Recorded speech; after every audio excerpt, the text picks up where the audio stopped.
money in the bank. Coming with a dank, scrolling in a tank, rolling with the gang. You sitting out on the sideline tripping, I go to the hole with the rock like Pippin. Yeah. I'm okay. Welcome back to Woodward.com. I'm your boy Eazy, joined by my guy Spin More Racks. Keep turning around, Sam. And God said, let there be light. 3, 2, 1. And on the first day, He said, Thy shall plug in the light. What up, though? Welcome back to Woodward.com. My boy Eazy, joined by my guy Spin More Racks. What up, though? We are the World Heavyweights. I'm Chris. Flannel Sam. On the ones and twos. Two special guests back to back. it's crazy. I should have grabbed that picture off of Facebook. What did we do to deserve this? JB met Matt and Jeff Hardy last night. Oh, yeah. That shit's dope. Yeah, it is pretty dope. I'll text JB to send it in Slack. Yeah. Yeah. If he can. Yeah, for sure. That's dope. Those are like two of the GOATs. Right? Am I tripping? I I don't know about goats, You but never watched wrestling I ever? know they're great. a little bit. Yeah, they were the guys. No? Nah, You never liked the Hardy brothers? not really. I guess you are kind of like, how old are you again? 26. 26. So they're kind of like, Sam, you watched the Hardy brothers, right? You've seen them. I've watched less wrestling than I have studied ancient Russian literature. I'm just saying. I'm not surprised by that. Not trying to be a dick. Like, you guys like what you like. Hey, but Crime and Punishment's fire. No, I don't. So is Brothers Kazmarov. Yeah, Good books. good. Oh, those are real. Ancient Russian literature. Are you serious? Yeah, Why do you know that? because I read books. You read ancient Russian I've literature? read those books, yeah.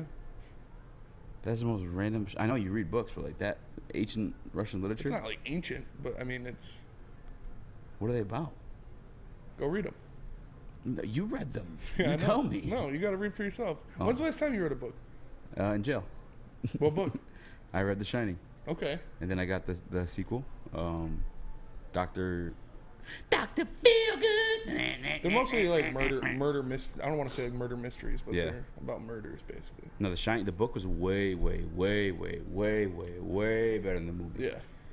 I know everyone says that when I didn't read The movies come Shining. up. It's really good. It's 1984 really is a really good book. What's that? 1984. That's the one about the books, right, in the library? Yeah, that's good. 1985. No, that's no, Fahrenheit that's- 451. Yeah. That's a good book too. What one? Fahrenheit 451. I'm familiar with the The title. government. I haven't read it. 1984 is like a dystopian future kind of thing. Same with Brave New World. Those are two of my favorite books ever. It's like 1984 is banned because like Big Brother's watching is what it's all about. It's basically like saying fuck you to the government. It's banned. Yeah. The book is banned. Yes. There's a lot of banned books. In the United States. Yes. And in the country of free speech, Yeah. there's literature banned. Are we sure about this? Yes. Sam, can you confirm? Like Not- you're not gonna get arrested if you read it. So what's You can't like talk about it in schools. You can't read it in schools. oh Shit like that. oh For well then impressionable youth. There's a banned. There's a banned book list. well yeah because there's like a Like To Kill a regimented. Mockingbird is on there. I read To Kill a Mockingbird in school. Tom Sawyer's on there. I read that too. Yeah. Meaning the band. I read them in school. Yeah. Well, not Now they anymore. are. Yeah. You ain't reading them no more. Yeah, I don't know if it's like more banned than there's 1984. like, Yeah. Uncle Neil Saw Feet. 1984 is happening right now. It really is. explain. It's AI. Well, it's like Big Brother's watching. It's a dystopian future kind of thing. Speaking of AI, It's a really good book. Oh, yeah. it's just getting real. Check this shit out. This is crazy. This shit's wild. AI can replace equivalent of 300 million jobs. Not talk about practice. Amazon won't sell them.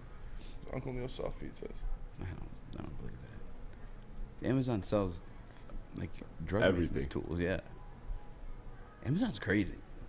Just That's saying. Big Brother. We're talking about practice. Well, I'll Not a find the books, game. and I'm We're gonna read talking them. about practice. 19. What's it called? 1984. It's a really good book. So is Brave New World. They're both very similar. What's Brave New World? Same kind of dystopian future kind of thing. What's the one where like they can't see color, but the one kid can? And the first thing he sees like the apple, the red apple. And actually, I think they made that into a movie too. If I'm not Yeah, mistaken. I'm not sure. Whatever. Yeah. I guess I would read. I used to read growing up, like not like forced to read too. Like I would like because I didn't have Yeah. the cable and shit. That's how I started. That's how I became a sports fan. Yeah. My first thing was this fucking like binder. I just knew like T.O., Jerry Rice. I just knew like all their stats like fucking by heart. Oh yeah. Random like bio stories. And then Animorphs.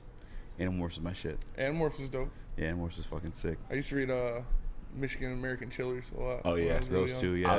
I was big on those too. Yeah. I am currently reading Great Gatsby again, just because I liked it when I read it in high school. You're talking about The Giver, Eazy? Yes. The Okay. Giver. Yeah. Hell yeah. That's what they know me by. The Giver. You know who doesn't read books? That's not fair to say, actually. But John Moran. John. No, That's racist. I had to transition back to the prep somehow. Yeah, that's fair. Well, at least speaking of books, paper, John Morant lost out on what, $39 million by not making an All-Pro team this year. $39 million. Are you guys surprised about not making an All-Pro team, or no? Because No, I mean the guards that made it over had better years. who were the guys that made it over? Chris? Shea and Fox. Shea and Fox were first team. Wow. Luca and Steph were second team, What? and then Why am I blanking on the other guards? Yeah. Jaylen Brown, or was he a forward? He was a forward. Dame Lillard Dame was Lillard, third yeah. team. Really? Yeah. Do you guys think Dame Lillard was third team over Ja? Yeah. Dame was balling this Yeah. year. I gotta look up his stats. Are we just going off of like it's okay? Okay. Dame was averaging like close to 35 for a very long stretch of the season. Like he was absolutely balling. Ja was great, and the team was winning without him too, which was another thing. They did have that one bad slide without him, but they also had stretches of the season where they won without him. So that's kind of been the thing with Memphis. So all right, I have a question because then the NBA MVP is made by the writers, correct? Yes. Okay. NBA all All-Pro first- team. are those Yes. the writers as well? Media and writers, yeah. So rookie of the year. Same thing, yeah. Yeah.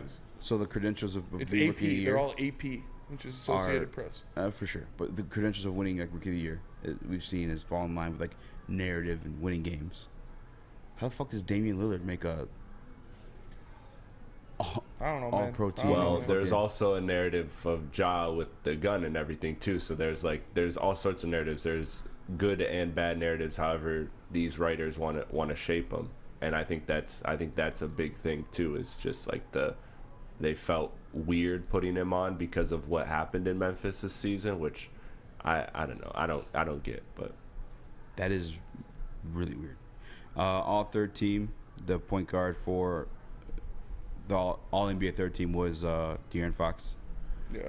The all second team was Donovan Mitchell I think made it, right? Yep, Donovan Mitchell Yeah. and Jaylen Brown. Obviously, point guard in that situation would be. I think wasn't Jaylen Brown neither a of those forward? guys are. No, they had him as guard. The forwards and no. I'm sorry. It's like rearranged. Yeah. Steph was the Yeah, second Steph team. was second team. And then because first team- Shea and Luca, I think, were first. They had Brown as a guard.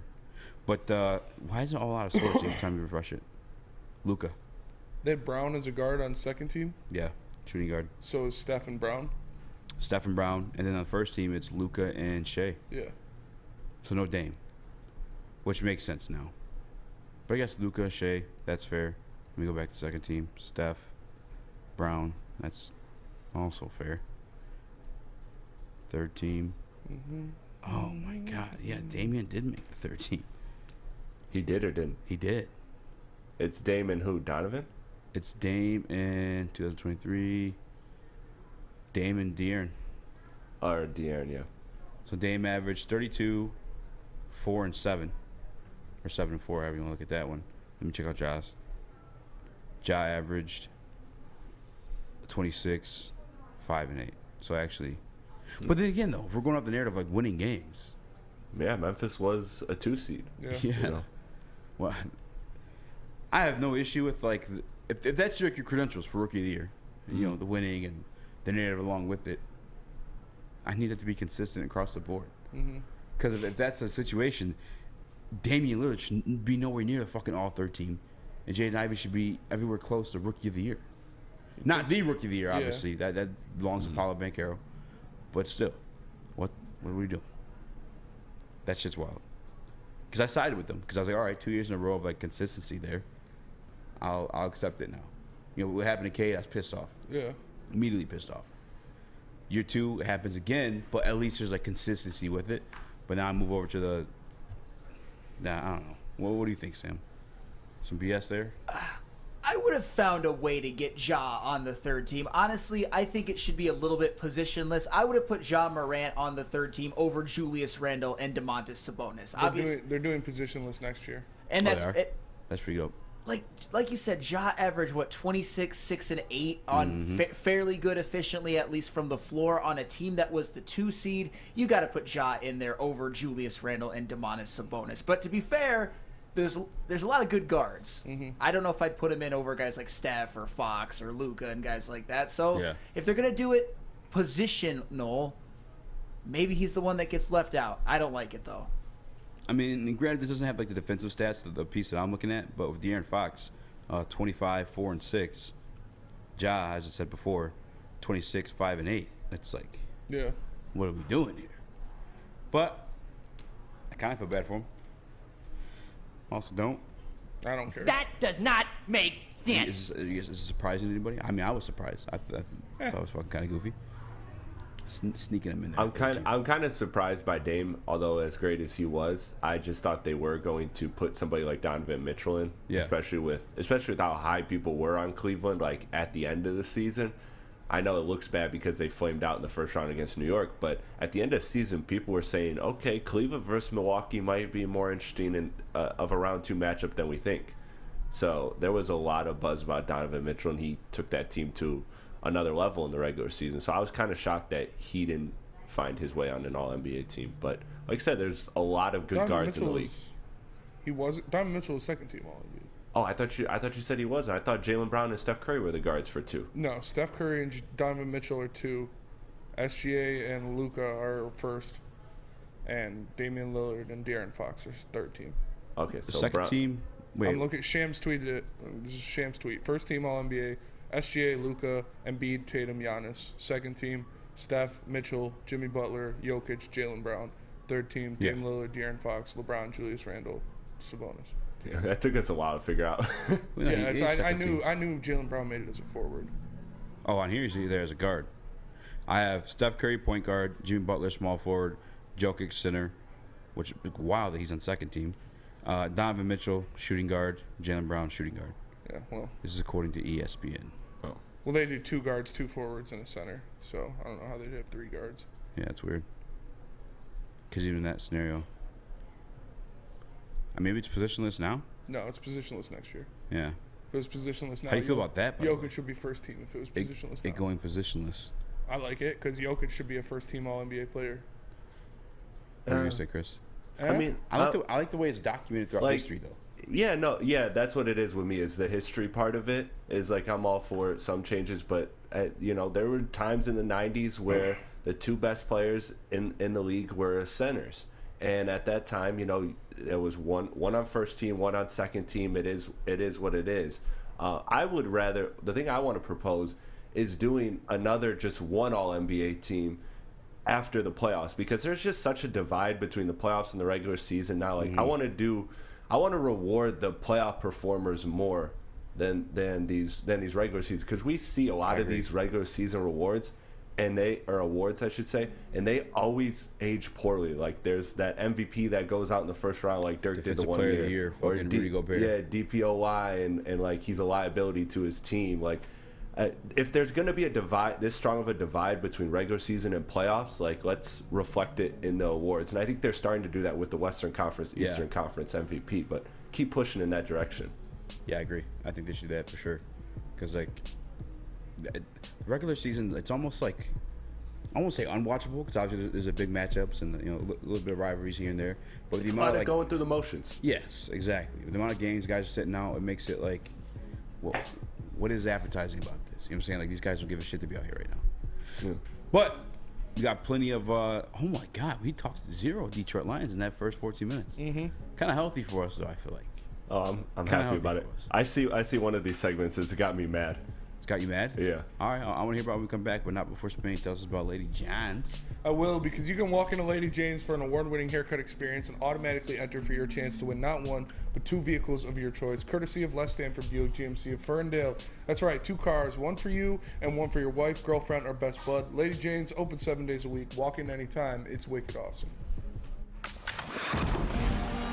Saturdays at 1 p.m. Make sure you're watching WoodwardSports.com for our new show, Chompin' Puck. He shoots, he scores! With four-time Stanley Cup champion Darren McCarty and Michael Gentry. Chompin' Puck is taking the Detroit hockey community and giving them a voice. Pros to Joes. You'll get the best Detroit hockey coverage around. Chompin' Puck. Saturdays 1 p.m. on WoodwardSports.com. The Sports Marketing Agency would not be who we are without great community partners like Higuera Health and Carol Zaniga. It's an awesome opportunity to partner with your organization. Higuera Health is a comprehensive behavioral health organization. We serve children through older adults with mental health, substance use, and developmental disabilities across Western Wayne counties, and really excited to now be in downriver communities as well. Give us a call at 734-458-4601. You have an opinion? Make sure it's seen and heard. Corner, jumper, tweet us, hop on the YouTube chat, slide in the DMS at Woodward Sports on all social media. What up, though? Welcome back to WoodwardSports.com. I'm your boy Eazy. That's my guy, Spinmo Rex. What up, though? We got the Woodward Heavyweights. We got young Chris in the TD booth. I didn't do it that much with Mike yesterday. I'm doing it with you. Flannel Sam, you guys look nothing unlike you. Flannel Sam joining us on the ones and twos. Appreciate you. All right. I'm sure this topic was beat to death throughout the day, but I haven't got to talk about it yet. The Detroit Lions officially opened up the season against the defending, the reigning Super Bowl champions of the world, the Kansas City Chiefs. Pat Mahomes, Andy Reid, and everybody else that carries Patrick Mahomes and Andy Reid, according to Terrell and FL. Yeah. Taking on Detroit Lions. That shit is crazy. It is crazy. That is what? That is a statement from the NFL. That's what that is. That is the NFL buying into the hype. That is the NFL throwing the Lions into the fire, saying, all right, you guys are the talk of the town. You got a lot of people backing you. You got a lot of people excited for you, what you can be. Go prove it. Here's the reigning champions, the most successful franchise of the past 5 years. Opening night, first game of the season, Thursday night football, prime time. Let's see what you got, Lions. I fucking love it, man. I love it. This is a measuring stick. This is, if you think the Lions are contenders, if you think the Lions should be in the Super Bowl talks, if you think the Lions should be a favorite to win the NFC East, these are games you have to go in and show up. Now, I'm not saying you got to go out there to Arrowhead and beat the Chiefs or the season's over. But you got to go prove that you belong. You got to go prove that you can hang with the big boys, that you could sit at the big kid table. This is a measuring stick for the Lions, and I love to see it. I love to see the test. Obviously, the Chiefs have the best player in the league, the best tight end in the league, one of the best coaches in the league, a vastly improved defense, a lot of young guys ready to run around and do what they need to do. But the Lions should be hungry. The Lions should be taking this as, okay, yeah, we're here. We were playing the Chiefs, and now we're playing them first night of the season, prime time, Thursday night. F. Jeff Bezos. It's not on Amazon. It's on regular TV. NBC. And here we go. And here we go. 5 rounds of UFC. All right. I've said this many times. People want to like go out there and say like we're homers for hyping up the Detroit Lions. People want to say that you're homers for having 8 and 10, 12 sacks. You guys switched 13.5. 13. What's yours, by the way, for this next year? Because you were on 12.5 last year. It's also 13.5. I kind of stole Spenny's number. That's fair. It was Sam doubled up. 26. Yeah. 27. It's real. And this is from the VP of the NFL. And one of the reasons why is like we really like the narrative around this team. Talking about the Detroit Lions. And it's that much validation that we're allowed to buy into this hype a little bit. And I believe it too. I mean, I have another topic, down the sheet a little bit, but like, who's the face of this franchise? I think everyone's bought into like Dan Campbell and Brad Holmes, the regime. We'll get to that one, but it's real. It's not fluff. It's not local radio. It's not the same shit we used to always do. Like everyone's bought it. Yeah. For the most part, there's still we love you, but there's still the I'm salty. So things are gonna take a step back offensively and all that other good stuff. But this team has grown tremendous hype, starting in honestly, fucking HBO Hard Knocks last year. And the season still started slow, but they picked it back up. Dan Campbell was a fucking star. Everybody loves Dan Campbell. This is the first coach in Detroit Lions history, and granted, it's a new era too. But he's constantly requested for interviews on like the big national media outlets. Like, this is dope. But I guess I have one question. Did you speak on this earlier, Sam? Yeah. This is show 4 of my quadruple header. Poor guy. But that's all right. You mentioned it's a measuring stick. Yeah. What is the measurement of success in this matchup against the defending Super Bowl champions and the best quarterback in the league? Winning the game. It's like if in a loss. The loss is a failure. It's like, are we just saying like, oh, they weren't ready for the moment, or they're not as good as we thought they were going to be? It's you lost the game. It's a failure. You weren't as good of a team as the team against you. Mm-hmm. They've showed they can hang with the best of the best last year. Okay. They lost to the Eagles by 1 score opening week last year. Eagles won the NFC. They lost to the Bills by 1 score. Bills are one of the best teams in the AFC. So they've shown that they can do that. Now they need to go out there and they need to take the heart of the Kansas City Chiefs in the first game in Arrowhead. That is taking the next step. I'm not comfortable saying that a close loss is okay in the NFL. Yeah, it makes you feel, oh, we hung with the champs. This is a win or lose league. It is a week-by-week league. It is any given Sunday, so it doesn't matter who the fuck is in front of you. It doesn't matter if you're playing Kansas City and Arrowhead or you're playing the Houston Texans in Germany. You need to beat the team in front of you. You need to go out there. You need to get a win. You need to better your franchise. And especially doing it against a team like this, it is important to that. And I like how you said about like the face of the franchise. Like, is it Dan Campbell? Is it no? As much as Dan Campbell is that guy, Dan Campbell is loud. He is a intense personality. He's a guy that gets out there. This is where you need your face of the franchise to step up. In games like this, you need your stars to be stars. You need Amon-Ra St. Brown to go out there and ball. You need Aiden Hutchinson to get Patrick Mahomes on his back a couple times. You need Jared Goff to go out there and play the game of his life like he played against Kansas City when they beat them in the game that was supposed to be in Mexico City. One of the best football games I've ever seen in my entire life. But a loss doesn't necessarily void the loss stars is a of being loss. Stars. A loss is a loss, yes, but it doesn't void expectations for the NFC North. It doesn't void expectations for them to at least make a playoff and win the playoff. No. You know? But it's a loss. For sure. And I don't care who it is against, where it happens, what's going on. A loss is a loss. And your measuring stick should be out like, yeah, we lost the Eagles by 1 score. Did you feel good about that one? Yeah, we lost to the Buffalo Bills by 1 score. Did you feel good about that one? I did feel a little good. No, I didn't. They lost the Pissed game. off, but didn't feel good. I don't care about hanging in there. A majority of NFL football games, I would say the vast majority of NFL football games are 1-score games. You're not going to find a lot of them where it's just this crazy blowout unless it's a shit team going up against a good team. And we know the Lions aren't a shit team. Mm. We know they're not, at least we think they're not at the caliber of what the Kansas City Chiefs are. Multiple Super Bowl champions have littered with Hall of Famers on their roster. But you need to go out there and you need to snatch the soul out of their chest and show the rest of the league, like, yeah, we're fucking here. The hype is real. The talk is real. The Detroit Lions are here, and we're not taking shit from nobody. And you do that with a win. You don't do that with a close loss. The way you're talking about it, it sounds like your expectations are a win. Yes, they are. Damn. My expectations are for them to win. I think they should go out there and... Wow. You're the guy who said they had a chance against the Eagles. I'm not saying I'm betting on it, but this team is proven that they can play with anybody. They did that at the end of the year. At the end of the year last year, that last 10-game stretch, they proved that they're not just a laughing stock that gets ran off the field or isn't able to sit in the same locker room as someone else. And to take a step forward as a team from what that was, you win those games. And so those are my they should go out there and win this game.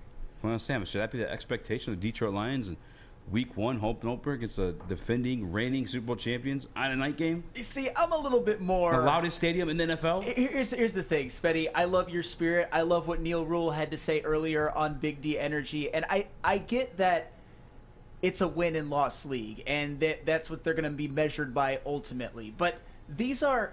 Do you know who loses to the Kansas City Chiefs?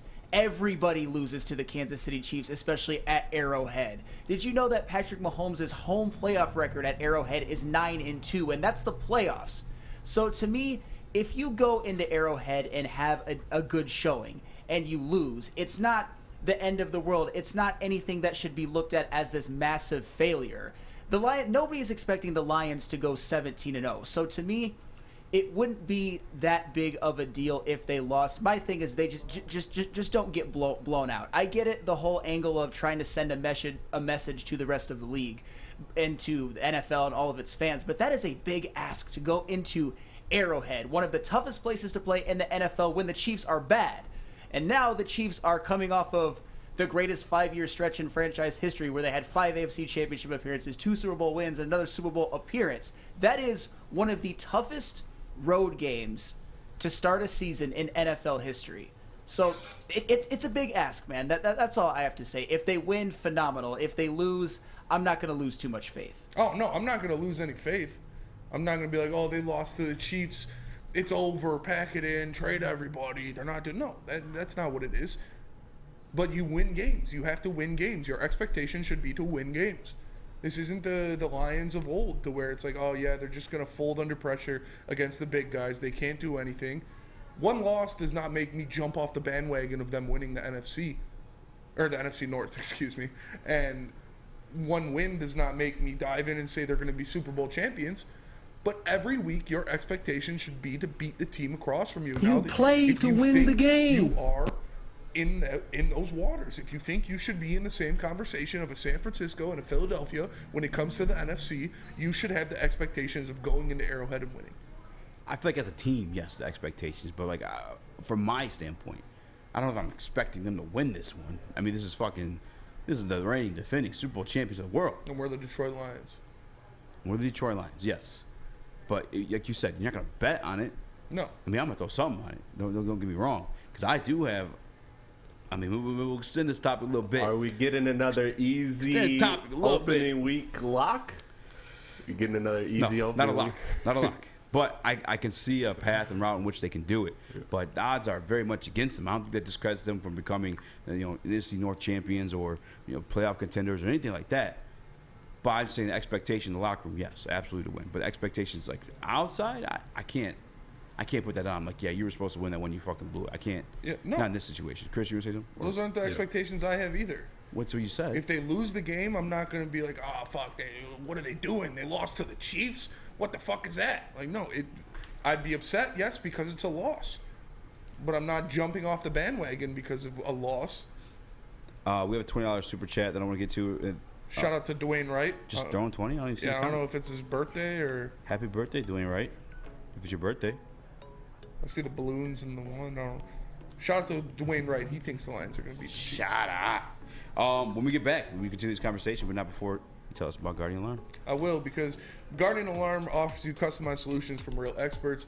Their professional technicians take the time to recommend security and automation solutions specific to your needs. They also have 24/7 professional monitoring. You can call them anytime, day or night.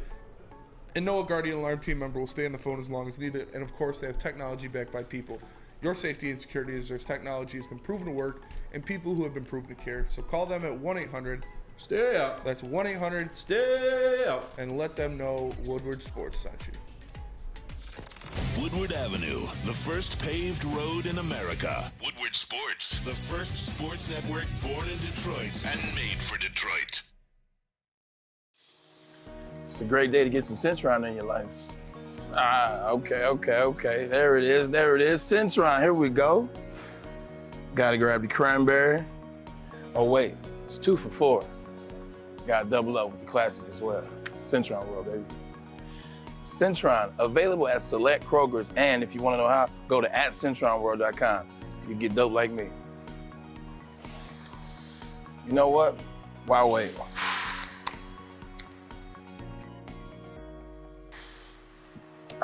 Great taste, guaranteed.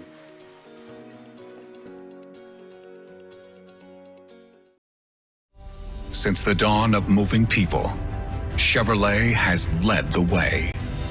The world of transportation is changing. At Feldman Chevrolet, we are leading the charge forward. With every electric vehicle, every mile traveled, one Feldman at a time. The company that puts more Chevys on Michigan roads is now the #1 name for Chevy electric vehicles. This is for the win. All of Detroit's sports teams live on Woodward. All of Detroit's sports coverage lives on Woodward Sports. Driving the best in Detroit sports coverage. Here we go. Oh, That's what's up. yeah. JB with the Hardys. Welcome back to WoodwardSports.com. I'm the Boy Eazy, my guys, the Racks, What up, though? Woodward Heavyweights. Young Chris. Damn. Playing on Sam on the 1s and 2s. Hit that like button, 5-star review on all podcast platforms. Expectations for the Detroit Lions. Expectations for me. My realistic expectations. It's not a win. It's to compete. But I can't sit here and tell you that I expect this team to go out there and win. Do I think they can win? Now that's a different question. I absolutely think they can. I think the way this offense has been built, they kind of give it to you either way. That's one of the reasons they became a top 5, top 4 offense in the league last year. They could, to a certain extent, air it out. I'm not talking about, in Patrick Mahomes fashion, but they can spread it out, hit different multiple targets, attack you that way. But I think the way you want to beat the Chiefs, at least philosophically, I did it that time.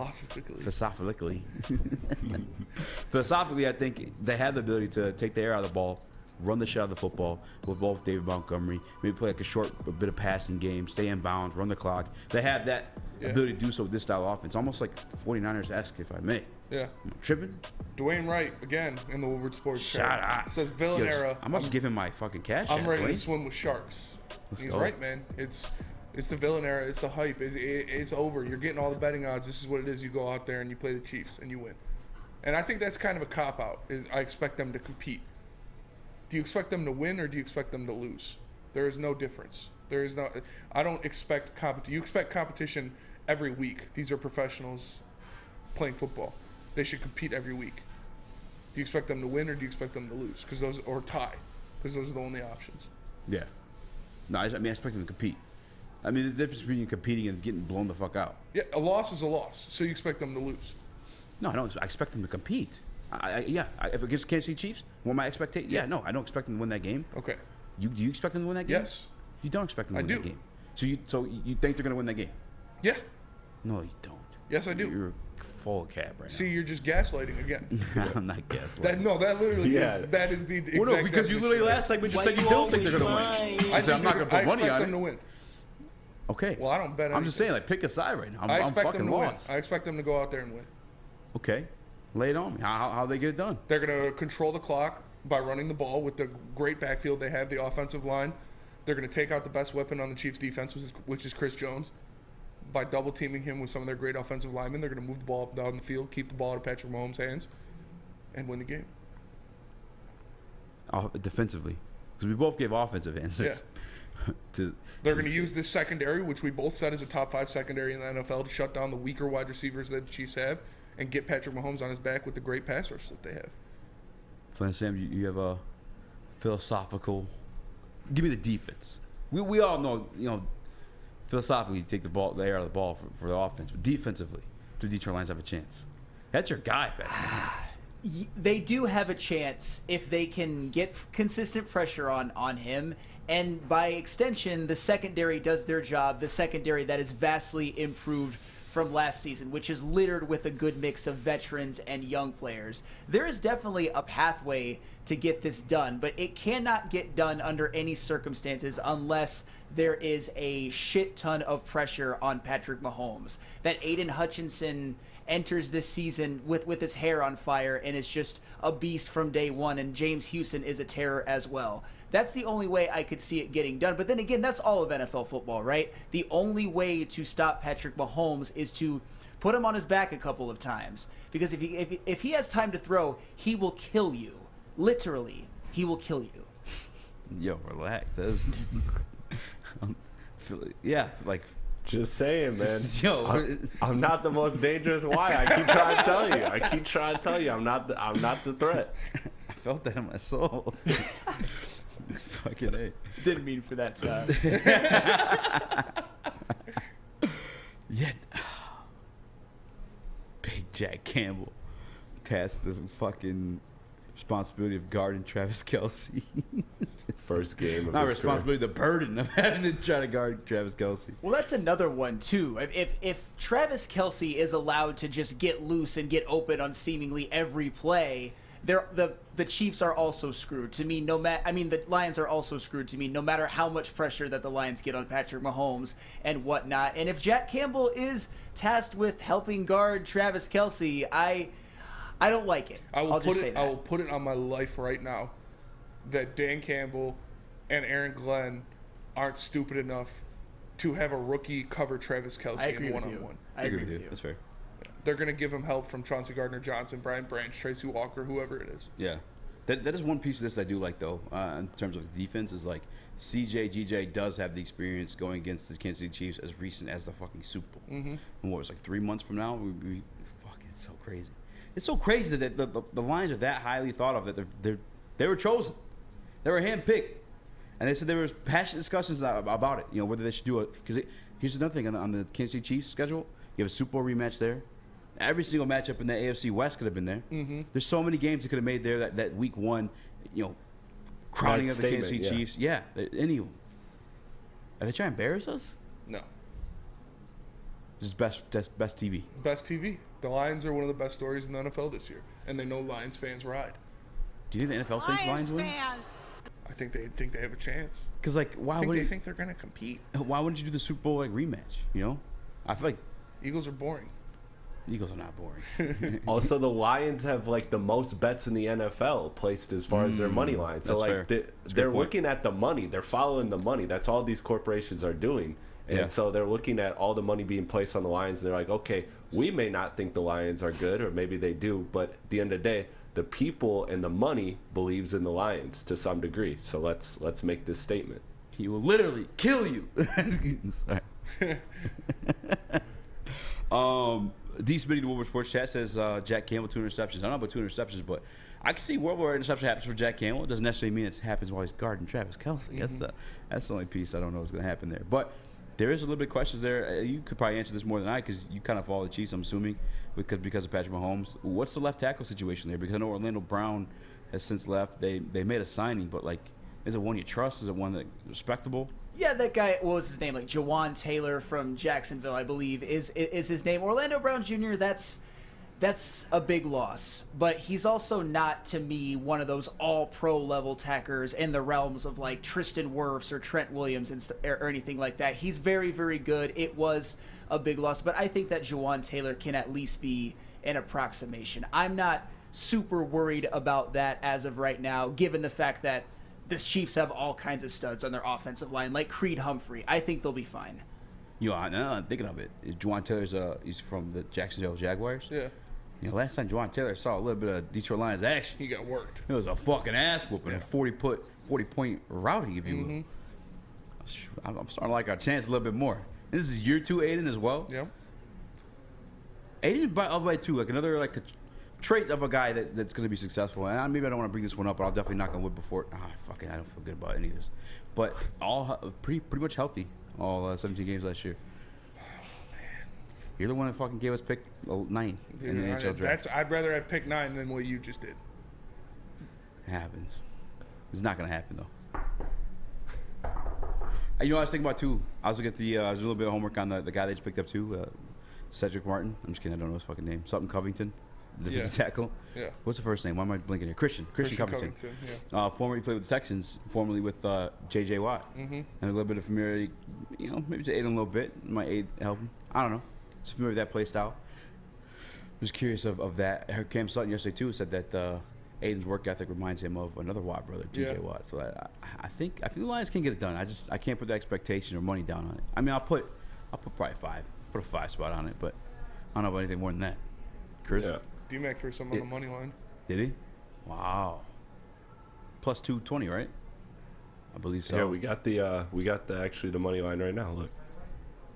Plus 225. Plus 225 money line. Plus 6.5. 6.5 point favorites. I'd throw some money on that for sure. I'll tell you this too. I think this actually was the year the Chiefs won the Super Bowl, if I'm not mistaken. But played here in Ford Field, and that's when the Lions kind of sucked. That game. Me too. Yeah. I think we bumped into it. I don't know if we did, but I don't think so.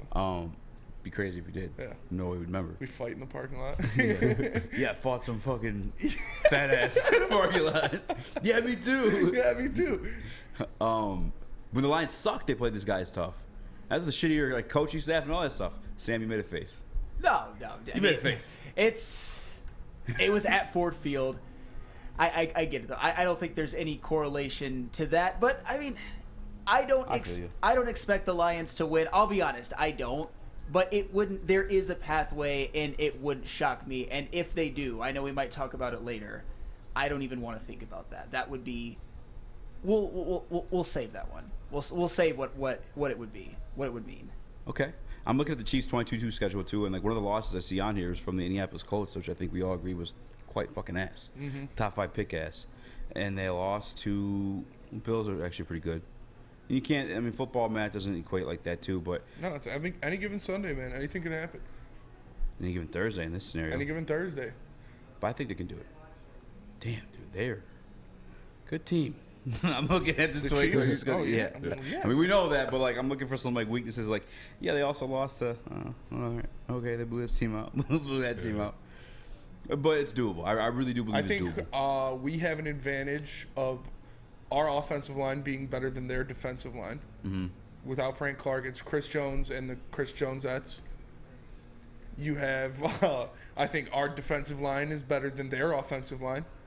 Because without Orlando Brown, it's Creed Humphrey and the Creed Humphreyettes. And I think our secondary is better than their receiving core. Yeah. No Frank Clark. Who's their number one receiver this year? Nicole Hardman? Yeah. No, he's gone too. But so is Juju Smith-Schuster. Who's the rookie they got? Rasheed Rice. Yeah, Rasheed Rice.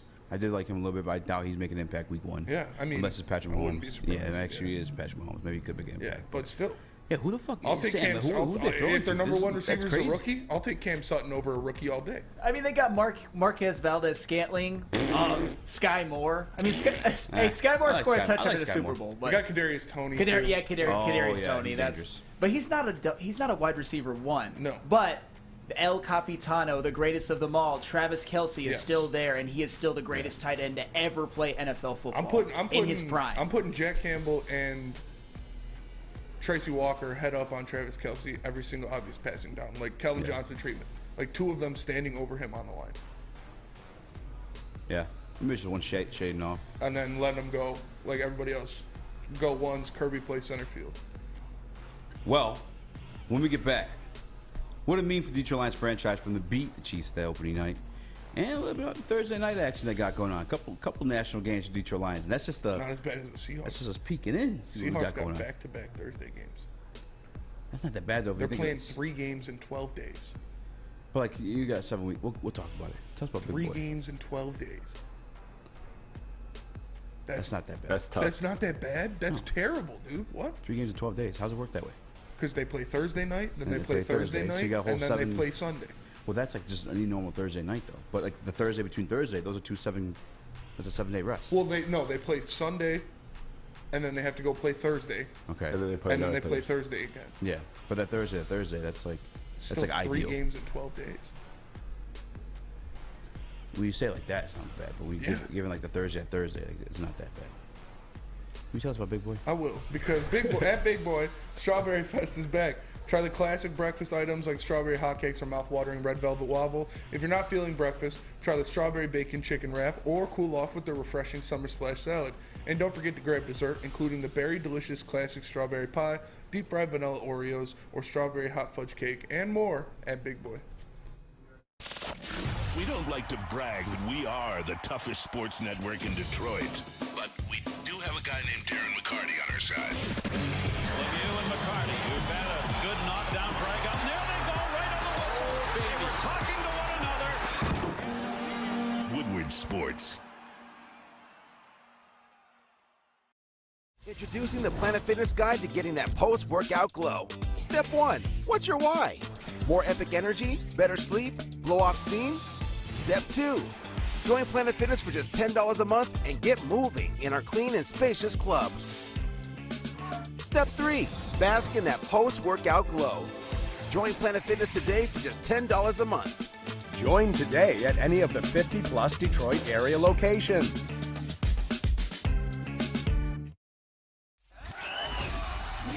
network for Detroit by Detroiters. Welcome to the Woodward Sports Network.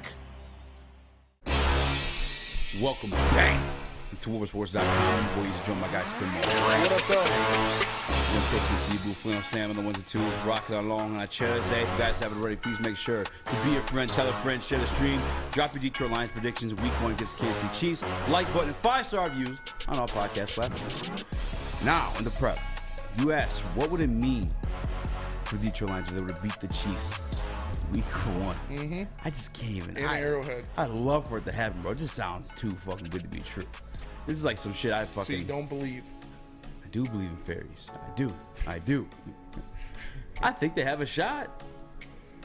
It just feels fucking crazy to say. Last year's games was like it felt like realistic. Like looking at the matchups, the one that we all were like, yeah, there's no fucking chance was the Buffalo Bills. Turned out there was a fucking chance. So there's that about this team. To expect the unexpected for damn sure. But as Flannel Sam said, I mean, there's more than just what 9-2 he's at in playoff records. You said Patrick Mahomes. Yeah, 9-2 playoff record at Arrowhead, 8-0. And we're talking about a regular season game at Arrowhead. That's a big ask to go into Arrowhead and win in week 1. Yeah, Andy Reid 8-0 in week 1 matchups throughout his coaching career, head coaching career. Mm-hmm. Yeah, since 2015. I feel better. In Arrowhead. So, I feel better. Andy Reid in week 1 since been with KC. 8-0. 36.4 points per game. 12.4 That's a crazy margin. You're expecting to win. I am. This is like bye week Andy Reid on steroids, because we all know that Andy Reid is ridiculously good out of buys. This is a whole off season, and an average margin of victory in an 8-game sample size of over 12 a game. That is, I mean, that's insane. And some of those were Alex Smith teams. It's not like he's had Patrick Mahomes this whole time. Andy Reid is an assassin. Out if he has a long time to prepare, pretty much you're dead for the most part. Yeah, this is they're up against it. And Flannel Sam just keeps talking about killing people and people being dead. I don't know what the fuck's going on in there right now. This is his 4th show, man. He's on the edge right now. You call him JB one more time, he's gonna lunge you that glass, slit your throat. Patrick Mahomes is an assassin out there. I will say this to like the point of possibly beating them, and I think we talked about this a little bit yesterday too. Or maybe it was the day before, but some may say that Andy Reid could beat Superman with prep time. I'm not saying it, but some people are saying Andy Reid could beat Superman in prep time. But no, but let's say we talked about the Lakers, how they went the back-to-back NBA Finals, and how they can kind of like wear on the body. Yeah. Is that? Can we see that possibly with the Chiefs, or like not in week 1? Is that just too early to expect something like that? Andy Reid can't beat Batman with prep time. I'll tell you that. Andy Reid's fucking destroying Batman. With Bro, prep time. Batman would, without prep time, could beat Andy Reid with the ultimate prep time. Andy Reid's fucking putting Batman in a donut. He's gonna be stuck like this with fucking 2 extra donuts on him, maybe hamburgers. Yeah, he's gonna eat out of it. Pause. Exactly. Pause. Batman smashes Andy. What's his mean for Lions? I'm so sick of Batman slander from you, bro. It's disgusting. Batman's the GOAT. Yeah, but Superman would fucking murk him. Not with prep time. What about Aquaman? Aquaman's a bitch. Fucking little fish bitch. No, what was your original question? Hey, Aquaman can't even take out orca whales. Let's be real. Facts. Big facts. Big facts. Big facts. What does this mean for the Detroit Lions franchise in your scenario where they win? It means the hype is real. It means we weren't sold a fallacy. And I'm not going to say that means it's a fallacy if they lose, because it is the Kansas City Chiefs. But if they go into Arrowhead and beat them, that's like, okay, yeah, this team is legit. This team is a contender. This team is going to make some noise. And this team will have the NFL shook. This team will have everybody else in the division. This team will shut those stupid fucking Bears fans up. That'll be the best. That'll be the best part of it. Those stupid fucking Bears fans all over Twitter. The Lions aren't anything. We won the Super Bowl in the 80s. Shut the fuck up. If you go out there and you beat the Chiefs, I better not see a damn Bears fan say nothing on Twitter. Bears fans can't say nothing now. When they say shit now, I laugh at them. Yeah, but they say it anyways. Bro, they're pitiful. This is how it is. All right? And a little bit, Kirby could openly mock Aaron Rodgers because he like went through and whooped his ass. Can you play a video from the beginning of the show? Or that when I sent right before the show, I meant to say? This is how disrespectful Detroit Lions are thinking of the Bears. Yeah. Oh yeah, this is crazy. It's not just me. I'm gonna be honest with you.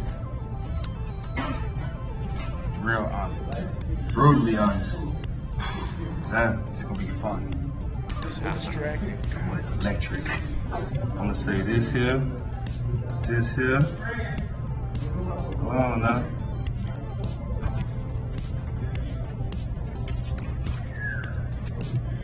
Set the tone in the division, baby. They fucking got it, bro. Like, Just like I'm that's not who you scared. want to play the most. Is what was asked then. No, for sure. And But, like 5 different players held up that Kansas City logo. Did they? Yeah. I didn't watch the rest of the video. Fuck. Guess who Penny Sewell held up? Kansas City? Kansas City. Yeah. No, Chris he Jones. held up Chicago because he wanted to play his brother. Oh yeah, true, Yeah. true. Who held up? Dude, Hutch. Hutch was the first one to hold KC. up Kansas City. I can see Hutch, want some KC. A couple other players. Ali McNeil. Yeah. This is why I fucking love Ali McNeil. What? He held up the Panthers logo. Oh yeah. That should be. I need to right my fucking wrong. Yeah, Like, that should be the one. Yeah, that should be the one. Everyone that was on the previous Especially team, on the defensive line. Yeah, everybody should have held that bitch up because like that was embarrassing. A lot of them held up the Chiefs logo though. Yeah. Romeo Okwara did. Romeo Okwara held up the whole table at the end. Yeah. It was like, I'm ready to go. That's facts. That's facts. God, 3 more months. I know, bro. I thought like Sam was I felt bad because like Sam was making a point on BDE earlier, and I just had like an outburst in the booth. I was like, and so he thought I was like disagreeing with something. He was like, what? I was like, oh no. I was like, I'm just so fucking hyped for football season to get here. Like I wanted to be here right now. I've never felt like this in my entire life. Yeah. To where I'm like, yeah, the Lions can go into Arrowhead and beat the Chiefs. What? Like, yeah, the Lions can go in Arrowhead and beat the fucking Chiefs, bro. Like, I'm so excited for this football season to get here, man. I'm fucking bricked. Like, fucking popped a night bullet brick. J. Will fan, Woodward Sports Chat says Sam, Spence, and Eazy act like they're scared at week 1. When it will be a Russ thing if this game was week 8 or later. When they're Chiefs, it would be what? The fuck? I said they're gonna win. Yeah, Why am I scared? I don't fucking know. People just have their own like little That's narratives. Chris's burner. He called out everybody except for Chris. Yeah, he did call out except for Chris.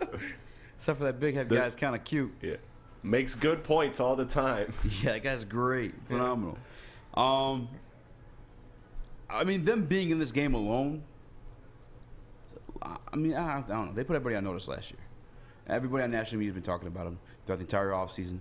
Towards the end of last season, when it was looking like they were going to make the playoffs, and then heading into that prime time match. I mean, that game's made prime time for that scenario where it would have been, win and in between the Detroit Lions and Detroit Lions and the Green Bay Packers. You want to talk Tigers? No, gee, God, no. Put a fucking bullet in my skull. Oh. But don't say that too loud. In front of Sam. He is an assassin. Oh God, that's the sound we have in there. Jesus. Yo, next time, fucking Neil has a wild take. You gotta play that one on him. But expectations are there, so you're right. If they win, can you put Super Bowl expectations? Is that crazy? No, it's not crazy. Let's at all. fucking go! Not even a little bit. And I'm gonna take it one step further. Let's look at this big picture. If the Detroit Lions go into Arrowhead and beat the defending Super Bowl champion Kansas City Chiefs in Week 1 in the first game of the NFL season, we're just talking about the Super Bowl era. It is the biggest win in Detroit Lions history, regular season win in Detroit Lions history, where we're talking about since the Super Bowl era. This is a team that has only won 1 playoff game. And I'll tell you what, if the Chiefs win this one, they might even be talked about nationally as the Super Bowl favorites coming out of the NFC, because that is going into Arrowhead is such a monumental task. And if they win, especially if they look super impressive while doing it, Super Bowl expectations will be aplenty, and it will be the biggest regular season win for the Detroit Lions in the Super Bowl era. No question about it. I love doing the show with fucking Spin Morax, man. This guy's just a fucking big 12-year-old. Fucking idiot. What you got in your mouth, bud? Yeah, what you got in your mouth, bud? Nothing, man. Share with the class. Yeah, let's share with the class. What do you got? Nothing. What do you got there? What's in your hand? A straw? I fucking wish you would. I have Sam shoot you so quick. Spencer's out here shooting blow darts. Fucking Sam's trying to make a point. This guy's trying to spit fucking spitballs halfway across the room. Sam wasn't paying attention to me. He was making his point. Yeah, but I was trying to pay attention to Sam. And I couldn't because there's Sounds a like microphone sounds next like to a you. you problem. And here's you. Sounds like a you problem. No, it sounds like you problem. You fuck. 3 Thursday night games for the Detroit Lions. Do you think there's more? We'll talk about it. We'll talk about it. Do you think there's more fucking? Is there more primetime games for the Lions? Yes. They got a Monday night game. For real? For sure? Oh, yeah. Guaranteed? Yeah. Schedule leaked. Oh, full schedule? Yeah, I got it. You got it? You read the prep? Yeah. Oh, let's get to that bad boy then. Bro. Let's get to that bad boy then. No, we'll tease it. First, let me tell you guys about SMA. SMA, the sports marketing agency, helps spread awareness about mental health and substance abuse. Their new podcast, This is the S Word, helps fight the stigma about seeking help. So if you or someone you know is struggling, head to thesportsma.com and get the help you deserve. Love Woodward Sports? Love wearing clothes? Then you should be wearing Woodward Sports clothes. Check out our full line of merch at woodwardsports.com. Just click on shop. We have all your favorite designs, like Dan Campbell kneecaps, Woodward golf, and of course, our own logoed out merchandise. Men, women, infants, kids, all love Woodward Sports. Impress your friends. Impress your boss. Impress your dog. Buy Woodward Sports merch today. Walk into any Lady Jane's Haircuts for Men for an award-winning haircut experience and automatically enter for your chance to win not one, but 2 vehicles of your choice, courtesy of Les Stanford Buick GMC of Ferndale. That's right, 2 cars, one for you, one for your wife, your girlfriend, or your best bud. Lady Jane's Haircuts for Men, open 7 days a week. Walk in anytime, sign in, sit down, watch your favorite team play, and before you know it, your hair will be game ready. Let one of our talented, award-winning stylists make you look handsome and clean. Lady Jane's Haircuts for Men. It's wicked awesome. You have an opinion? Make sure it's seen and heard. Corner, jumper. Tweet us, hop on the YouTube chat, slide in the DMS at Woodward Sports on all social media. Saturdays at 1 p.m. Make sure you're watching woodwardsports.com for our new show, Jumpin' Puck. He shoots, he scores! With 4-time Stanley Cup champion Darren McCarty and Michael Gentry, Jumpin' Puck is taking the Detroit hockey community and giving them a voice. Pros to Joes, you'll get the best Detroit hockey coverage around. Jumpin' Puck, Saturdays 1 p.m. on woodwardsports.com. What up, there? Welcome back to woodwardsports.com. I'm your boy Eazy. That's been the Rex. We're the Woodward Heavyweights. The like These button, new beats are crazy. On podcast platforms. Young Chris, Flannel Sam, and the ones and twos. Before we went to break, you teased us with the full schedule. Full schedule. Yeah, full schedule. Put that thing up. Put that Chris. boy I out gotta there. see Throw this that thing. Put that boy The out there, full Chris. schedule. Full. What are we looking at? schedule. Ooh. So there you go. You got Kansas City, Thursday Night Football opener. Week 4 at Green Bay on Thursday Night Football. Week 8 versus the Las Vegas Raiders on Monday Night Football. love it. Green Bay, Thanksgiving. You got Minnesota on Christmas Eve, Dallas on a Saturday, and then Minnesota again. Man, This I is a love that. crazy schedule. I love this schedule. What a perfect fucking schedule. Just fucking get the ball rolling. Minnesota, 2 of the last 3 weeks. Can you throw that thing back up there real quick, Chris? Hold on. Fuck Minnesota right now. Look at Minnesota. Look at this thing. In all reality, obviously, like the Chiefs probably everyone thinks they're gonna win. Yeah. Vegas thinks they're gonna win. In a game like that, like the Detroit Lions had an embarrassing fashion game against the Carolina Panthers. What happened the very next week? Chicago came in town and they whooped the shit out of them. Yeah. So we get to go home after being on national television, maybe get embarrassed, maybe with a big win. And we get the revenge game of the team that fucking kept us out of the playoffs, both by beating the Los Angeles Rams and beating us at home. Yep. Week 2, fucking licking them chops. Brand new improved Kirby Joseph in that one. Oh, I'm talking about getting the fucking ball rolling because you get the revenge, that sweet fucking taste. You got a little bit of cupcake there in Atlanta. Again, sweet taste. Ball rolling. Green Bay. Thursday Night Football. And then after that, I'll pull spin. that was so That was anticlimactic. But I need the rest of this prep though. So I Do the first sheet then. first sheet. All right. Yeah, we're in All hour right. 2. Thursday night, week 4. Green Bay, Jordan Love. Adi. Get the fuck out of here. Feeling myself. And then guess what you got after that? Another fucking sweet revenge game. Carolina coming up to Detroit. Eating W's. Eating W's. Am I tripping? Is that not a good way to get the fucking ball rolling? That's how you get the juices flowing. There's no break for pause there because you have those revenge games in there. Even if you think they're winnable games, they're revenge games between the cupcakes and then division rivals. You get the Tampa, that's kind of easy. Then you have another big one that's also a revenge game too. That was a shout out to Detroit Supremacy. Shout out. Why? That's who tweeted that. Oh, for real? And he tweeted the rumors at first, and then kept adjusting it for everyone that got confirmed. What a real one. And so that was the final one. What a real one. I fucking love this schedule. And J-Mo will be back week 7 versus Baltimore. Oh, fuck. I forgot he's gone. Damn it. He'll be back versus Baltimore. And Monday Night Football at home versus the Raiders? Come on now. I love this. Do we do the classic bit? We go game by win-loss, game? win-loss, win-loss, win-loss. Bar for bar? Yeah, I mean, is that... Yeah, we can do that. Let's do that next segment. No. Okay. What do you want to talk about during this segment? How do you feel about those primetime opportunities? Kansas City Chiefs primetime, Green Bay primetime, Vegas primetime, Green Bay again, Thanksgiving. And then one of those last 3 games, I guarantee, Week 17 or Week 18 is going to be flexed to primetime. Yeah. Well, I think the Dallas one is primetime. It's on Saturday, It's on right? Saturday, yeah. Yeah, because that's more likely going to be, because it's right before New Year's Eve. That's probably a primetime one, but not only it's the only one going on type deal. Yeah. Time, you know what I'm saying? But yeah, the Minnesota. Am I a slap ass for loving this schedule, Sam? Am I tripping right now?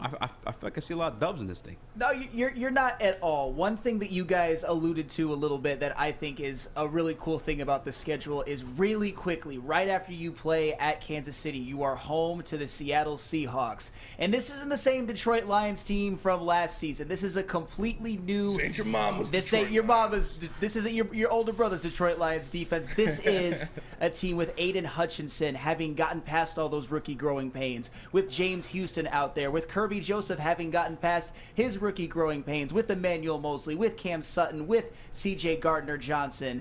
This is, you know what, I'll guarantee you this. The Lions are certainly going to make the Seahawks punt at least 5 times just to make a statement. They are going to murder the Seattle Seahawks. Referencing murder again. That was completely coincidental. That will be the ultimate... That'll be the ultimate sort of revenge game, at least for me. I would love to see them just destroy the Seahawks with their defense primarily, and I think they can do it. Destroy those birds with some D. Hell yeah. I think they have every opportunity to look damn good on national television each one of these games. Mm-hmm. And I'm trying to slow myself down a little bit here because I don't want to dismiss, like you said, it's usually any given Sunday, and some of these scenarios, Mondays, Thursdays in this thing, but they feel like games with the Detroit Lions should be eaten. Yes. I don't care that Vegas got Jimmy G. My man, who's the head coach? I can't think of his name right now. Who? Josh McDaniels. Thank you. He looked like a fucking clown all year last year. The Raiders literally made the playoffs the year prior with the fucking coach losing a player to a fucking manslaughter charge, all this other bullshit. And they made the playoffs. Mm-hmm. Josh McDaniels got there and they got worse. And they added Devontae Adams, the best receiver in the league, and Chandler Jones. How'd you choose the fucking shit coach over your quarterback in that situation? And Josh Jacobs that shit blew had my mind. year of his career, All-Pro first team. Yeah, that guy. So that does guy's a Max clown. Crosby. Yeah. And Devontae Adams gave you everything that he was supposed to. I had Devontae Adams and Josh Jacobs in my Woodward Sports Fantasy League. And you ate. And I ate. Absolutely. The Raiders, got to the semifinal. You know what I kind of like about that, them playing the Raiders on Monday Night Football? I'm not saying that I want a cupcake on Monday Night Football, but I would like a nice winnable game versus a team that at least is a big brand. And I think I can only imagine what it's going to be like around Ford Field on a home Monday Night Football game with a team that actually has promise and not the fake promise of the 2018 season where they got blown out by the Sam Darnold led Jets. It's a brand new Lions. I can't wait for that. The Raiders. Shout out to Apollo in the Woodward Sports chat. He said, "If the flannel doesn't fit, you gotta quit." Some really poorly timed murder references on my part. It's all right. I like it. People don't forget. People don't forget. Keep that big murder energy going. Guaranteed wins for me. Look at this thing, just point blank. Week 3, Atlanta. Mm-hmm. And this is the type of team to overlook them, especially having the experience against the Panthers last year. I'm going to go on a whim and say Tampa. Yeah, week 6 Tampa. And Carolina. I think Vegas, I'm giving week 8. I think there is no way on God's green earth this team loses to Carolina at home after what happened to them last year. Yeah, no. They're going to be more juiced for that game than any other game on the schedule. Who the Panthers? Yeah, some players were picking it. Yeah. And who the what? Who the Panthers draft again? Bryce Young. Yeah, that's right. Am I tripping on that? Oh, that's a dub. Panthers, that's a dub. Bryce Young's 5'6". He's not even going to be able to see over Aiden Hutchinson. Chicago, that's a dub. Chicago again, that's a dub. Green Bay Thanksgiving, that's a dub. New Orleans, dub. New Orleans, dub. Minnesota. Flannel Dub. Dallas, Wayne Gacy. Sketchy. Yeah. I mean, Minnesota, 3 times. Wait, I thought we weren't going to do this. What? No. I'm just looking at my guaranteed dubs. That's all. The ones I'm guaranteeing W's on. A lot of guarantees there, man. Not that many. I mean, look, Atlanta, Carolina. I jumped on that bandwagon with Spinny. Tampa, you're right. There's quite a few guarantees in there. Detroit Lions going at least 500. Just saying. They went 500 last year. With one of the youngest teams. Better than 500. Huh? Better than 500. Yeah. They're 9-8. We were over 500 last year. With one of the youngest teams in NFL in the past 25 years. Mm-hmm. That's primo coaching. That was the topic we get to later on the show. Is who's the face of this franchise? I look at the poster and it's Goff, and you think back to Goff having the shootout with Mahomes. There's that, but the true face of this franchise is Dan Campbell. But it's deservedly so when you think about shit like that. And not just doing it with the youngest roster, the way they started, and allowing them to bounce back mentally and doing that shit. That's what I'm talking about. And if we're talking about murder references, someone shut that door with the fucking tire shop in the back. It's just driving me crazy. But I'm fucking pumped. I wish the schedule came closer this season. I don't know, man. 3 months ain't gonna be that bad. You think? I think it's gonna be bad in a longer August. 3 months In the draft? than it was from the end of the regular season to the draft. Man. Because I'm fucking itching, bro. I just need some Lions football in my life. This is some good shit. I'm with Hatter's House too in the Woodward Sports Chat. I wish the Monday night game was in Vegas, and the Thursday night game versus Green Bay was in Detroit. I mean, you have Thanksgiving in Detroit. Yeah. I wish it was in Vegas. It's a Why? fucking perfect excuse to go to Vegas. And watch the Detroit Lions get I a don't dub. need an excuse to go to Vegas. No. I don't want to go to You Vegas. just go whenever. No. You got it like that. Shouldn't be in Vegas. Big balling. I feel like I would thrive in Vegas though, but At what? just Everything. it'd just be a good environment for spending life, to get yeah. into some debauchery. I agree. I'll never forget the Snapchat fucking 4 in the morning. Yeah. 4 in the morning narrated walk home. Actually 6. And then another text at 12. I was like, this guy's still fucking alive right now. He's still going. How many days you last in Vegas without sleep? 3. At least 3, Yeah, I'm saying 3. Shoot, bro, I'm almost 30. I'm giving myself 2. You're almost 30. If that. Bro's 30. If that. Bro's not 30, man. Bro's 30. Bro's not 30. All right. When we get back, something else that I ripped on my prep sheet that I can't read. So you tell me. We're going to do that game by game breakdown. All right. Who you got, who you want, what's Let's get going it. on. We'll get right into that after a word from our sponsors. Get a shot up. This is for the win. All of Detroit's sports teams live on Woodward. All of Detroit's sports coverage lives on Woodward Sports. Driving the best in Detroit sports coverage. By now you know me, Christina Gennari, as the obvious choice in real estate. And you know my website, soldchristina.com, as your #1 resource for buying or selling your home. Myself, along with my amazing staff, pride ourselves on making your home buying and selling experience a relaxing and easy one. Come see why we are the obvious choice. Christina Gennari at soldchristina.com, the obvious choice in real estate. The only sports network in Detroit that starts with a W. You know, because we win. Woodward Sports, Detroit's winning sports network. Welcome back to Woodward Heavyweights. I'm your boy Eazy. That's my guy Spinmo Rex. What up, though? Young Chris, Flannel Sam on the ones and twos with the beats. And it's time for us to talk about the Detroit Lions putting on beats. All right. 5-star review, like button, all that good stuff. Put all our names down. Put all our names down. You got the most paper to work with here, man. Well, I'm gonna be All reading right. off the games. I got me. Or just give me a pen. I'll do it. You're good. I got it. All right. Week 1. Okay. Kansas City Chiefs. Hold on. I got Chris. Sam's playing? Yeah. Chris, are you playing? Yeah. What? I said all of our names down. Okay. I would have just said our names down. Let's get it. Week 1, Kansas City Chiefs. Chris, we'll start with you. Dub or L? Ooh. That is going to be an L for me. I hate to be the guy to be the bum, but there's clearly no Super Bowl hangover with this team, with Andy Reid being 8-0. He knows how to get his team prepared for an opening week. So while you think it'd be a good time to play them, statistically it's not. All right. Sam? That's an L for me. The Chiefs they're on their way to becoming one of the greatest dynasties in NFL history, and they're not stopping. Give me the L for the Lions. All right. Easy? Yeah, I can't go against a guy that's fucking 8-0 since joining the fucking franchise, and he has the best quarterback arguably all time. Sorry. And the loudest stadium in the NFL, by the way. Missing J-Mo too. That's fair. Missing J-Mo as well. I'm going with a big L. You flip-flopping like you're on the beach, son. L? Yeah, I'm going with L.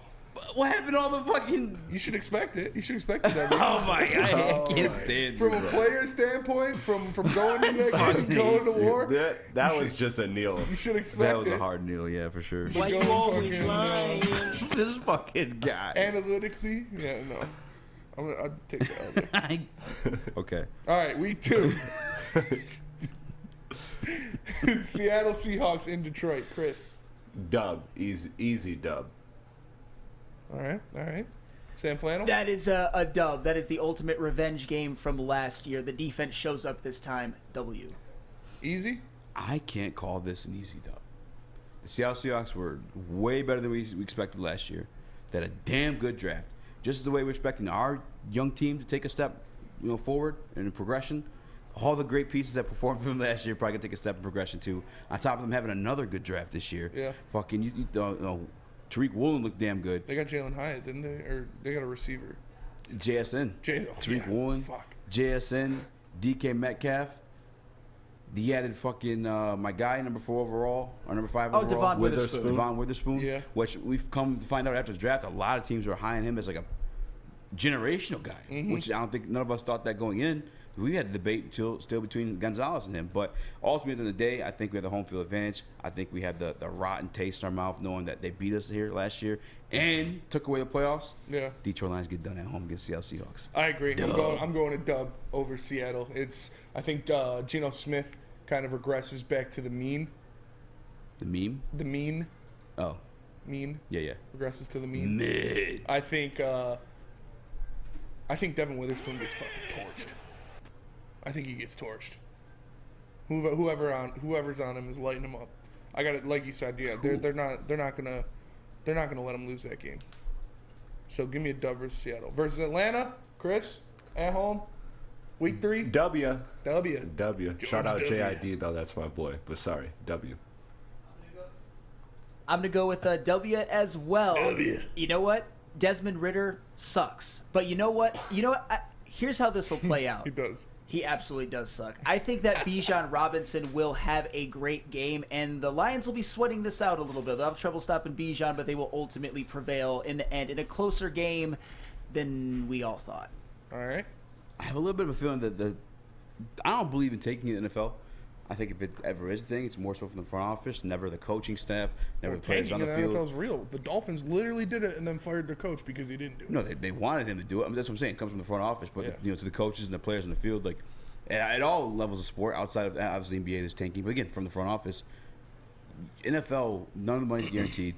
You're not playing for your fucking replacement. You know what I'm saying? Or you're not going to play so they can then replace you. You know what I'm saying? Have an earlier pick to possibly place for your position. But with that being said, the front office of the Falcons saying no to the opportunity of having Lamar Jackson, and we were kind of all in agreement that Desmond Ridder is not him. Feels like they're fucking trying to tank, so give me dub. Yeah. Guaranteed. I'm going dub as well.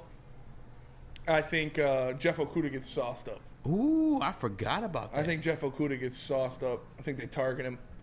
He's going to be here in Detroit. Yeah. And that's right. I think Jahmyr Gibbs outplays Bijan Robinson. Ooh, Vendettas. I like that. 2 vendettas. Listen, I've said it here. I've said it time and time again. The back half of the season, when Detroit Lions winning games, not a single running back rushed for over 100 yards. Mm-hmm. Actually, Devontae Foreman. Except for Devontae Foreman. That's the only situation where a running back was doing work on the Detroit Lions. Yeah. I could see him carrying that into this year, too. Week 4, second primetime game of the year in the frozen tundra. That's not going to be frozen. Of Lambeau Field, Thursday Night Football versus Green Bay. Who do you got, Chris? Kind of a blessing. The Lions. It's a W. It's a W. Gotta win in that one too. We are all going to see that Jordan Love is not that guy, and he is going to get hammered against the Lions. I don't think Jordan Love is going to be bad, but come on. I can't believe you have more faith in Jordan Love than you do in Justin Fields. Yeah, sorry. That's just a better organization. The Green Bay Packers really don't have losing records ever. Yeah. Granted, you went from fucking Brett Favre to They're Aaron going Rodgers, to this but year. They're a pretty good organization. He's been in their system for a minute, but dub. Flub and love dub. Dub. Kirby Joseph picks off Jordan Love twice. He is the bane of quarterback's existence in Green Bay, and he continues that fucking reign. Next game, Week 5 versus Carolina in Detroit, the revenge game. Oh, Chris. This is a lock dub. I didn't even realize it was home too. But factoring that in, plus again, like you guys said, what happened last year, that's going to be the game that these Lions players are going to get up for. This Lions coaching staff is going to get up for. Plus all the kind of the flocking of the Lions coaching staff too. So don't forget, all of the Lions organization is all in on this game, and I think Carolina's about to get the ass whooped. All right. Yeah, Flannel? I'm going to go with the win on that one, too. And I predict, and I know this isn't going out too much on a limb, that the Lions will hold the Panthers to under 100 rushing yards after the disaster last season. Win. Easy? Ooh.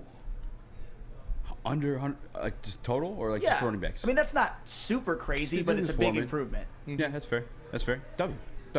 This is the one I feel like they all, everyone from last year should have this one marked more than anything. I mean, obviously the Super Bowl champions, but maybe just beneath that, maybe even above it. This is a W as well for me.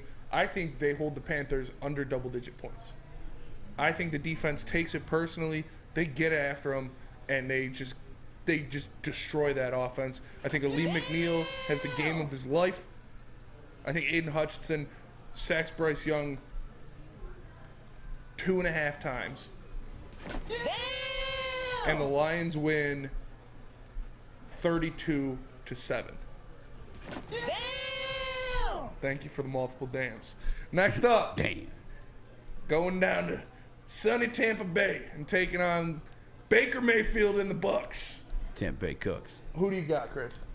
It's the Lions, baby. This is another revenge game. Baker Mayfield, he fucked around and costed the Lions a playoff spot in a game that Seattle was literally trying to give them. And at the end of the day, they're gonna remember that. Plus, Tampa Bay just not that good. They're a mid team, and Baker Mayfield's their quarterback. What more needs to be said?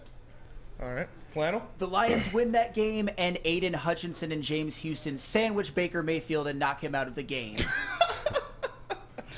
I hate that man. Fuck Baker Mayfield. Went from murders to fucking gangbangs. Easy? Fuck Baker Mayfield. Fuck Baker Mayfield's staff and record label and his motherfucking crew. If you want to be down with Baker Mayfield, then fuck you two. Yeah. Hey, bro, chill on Maz. Chill on Maz. Chill on Maz. Yeah. Oh, yeah, you're right. My bad, Maz. But come on. Yeah. I don't even take him seriously when he says that shit. I'm like, this guy, I'm waiting for it to be a troll. He's just super quarterback. That's the same guy, too, from NBC. He does a show with Chris, what's his name all the time? Pilar. No, Pilar. Chris Pilar. Oh, I don't know who that is. Chris Sims, the old dude. Yeah. He's like a big Minnesota. Florio, Mike Florio. Mike Oh, Florio. okay. Fucking, he was the one pushing the biggest fucking Baker to the Detroit narrative. Yeah. That shit was driving me fucking crazy. There was nothing that pointed that happening. That shit fucking pissed me off so bad. Sorry. That's partly why Baker Mayfield's not I'm going with the dub as well. Baker Mayfield's a bum. Tampa Bay's getting older. I don't think their stars are going to be in it as much because they're like, fuck, we got Baker. That's what they're saying. I think they flounder this season and they finish with one of the 5 worst records in the NFL. Next up, shout out to Stringer Bell and Avon Barksdale. Lions going to the mean streets of Baltimore to take on the Ravens in Week 7. Chris, who do you got? Ooh. This one's got to be an L. Like, Lamar Jackson is Lamar Jackson. I think he's going to be on a revenge tour this season to remind people of what he is. I think he's going to take all these teams, particularly the Lions, saying, hey, we're good on a quarterback. We're good on acquiring a quarterback. I think he's going to use that as motivation. Plus, it is any given Sunday, and we have had quite a few dubs in here. And if history tells you anything, it's that, can't count on too many dubs in a row. So give me an L on this one. Flannel? I'm actually going to go with a win on this one. Wow. And here's another kind of hot take. I think that the Baltimore Ravens, at least in the next couple of years, will have some questions on how much they paid Lamar Jackson. I think that... Damn! You know what? I think that the Lions intercept Lamar Jackson twice in that game and beat them. Easy? Everything he said is true. Yeah. I think, listen, Jared Goff's a very good quarterback, but we've seen time and time again in big-time moments he falls short. I think there was added pressure when he got here in 2021 to prove that he was worthy after getting traded from the team, from Los Angeles Rams. You've seen him kind of struggle with that a little bit there. You get the added pressure of Jameson Williams' return game against the guy that he openly, publicly wanted to become the quarterback of the Detroit Lions. And let's be real about the Baltimore Ravens. That is the return of Very, J-Mo. very, very respectable organization. Lamar Jackson, former more MVP. than respectable. Yeah, more than respectable. John Harbaugh's a damn good coach. I mean, again, still stumbled into the playoffs last year with fucking I always say Brett Huntley. Snoop Huntley as their Goff's equal. Yeah, Goff's equal. Yeah. Pro Bowl alternate. Pro Bowl alternate Tyler Huntley. Still stumbled into the playoffs with that one. So, on the road, gotta be a loss for me.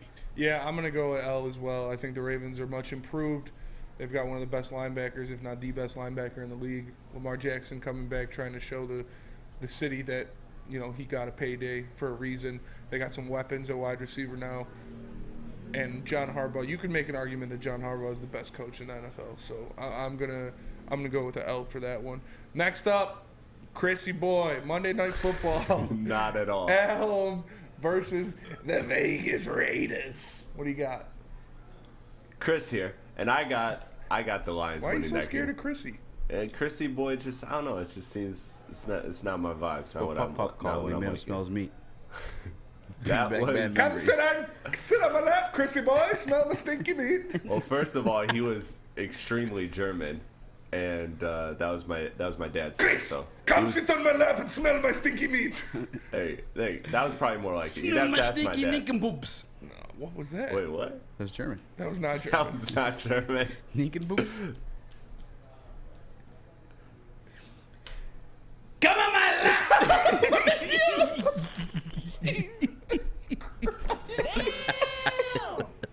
The Lions are winning this game. Flannel, what do you think? 9. Jesus. Calm down, Kanye. Jesus, Kanye.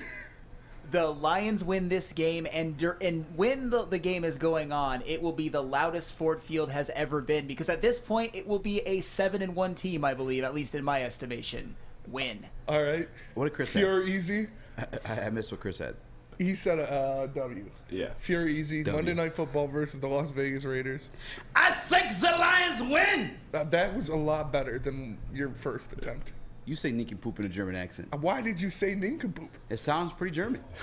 I don't think it does. Yeah, I'm pretty sure it's German. I'm pretty You sure. Nick and poop. I'm pretty sure that's a word from like a child learning to speak, and they're just like making up a word. Like, You are currently taking classes. You Casey would J. know. Max said easy canceled. LOL.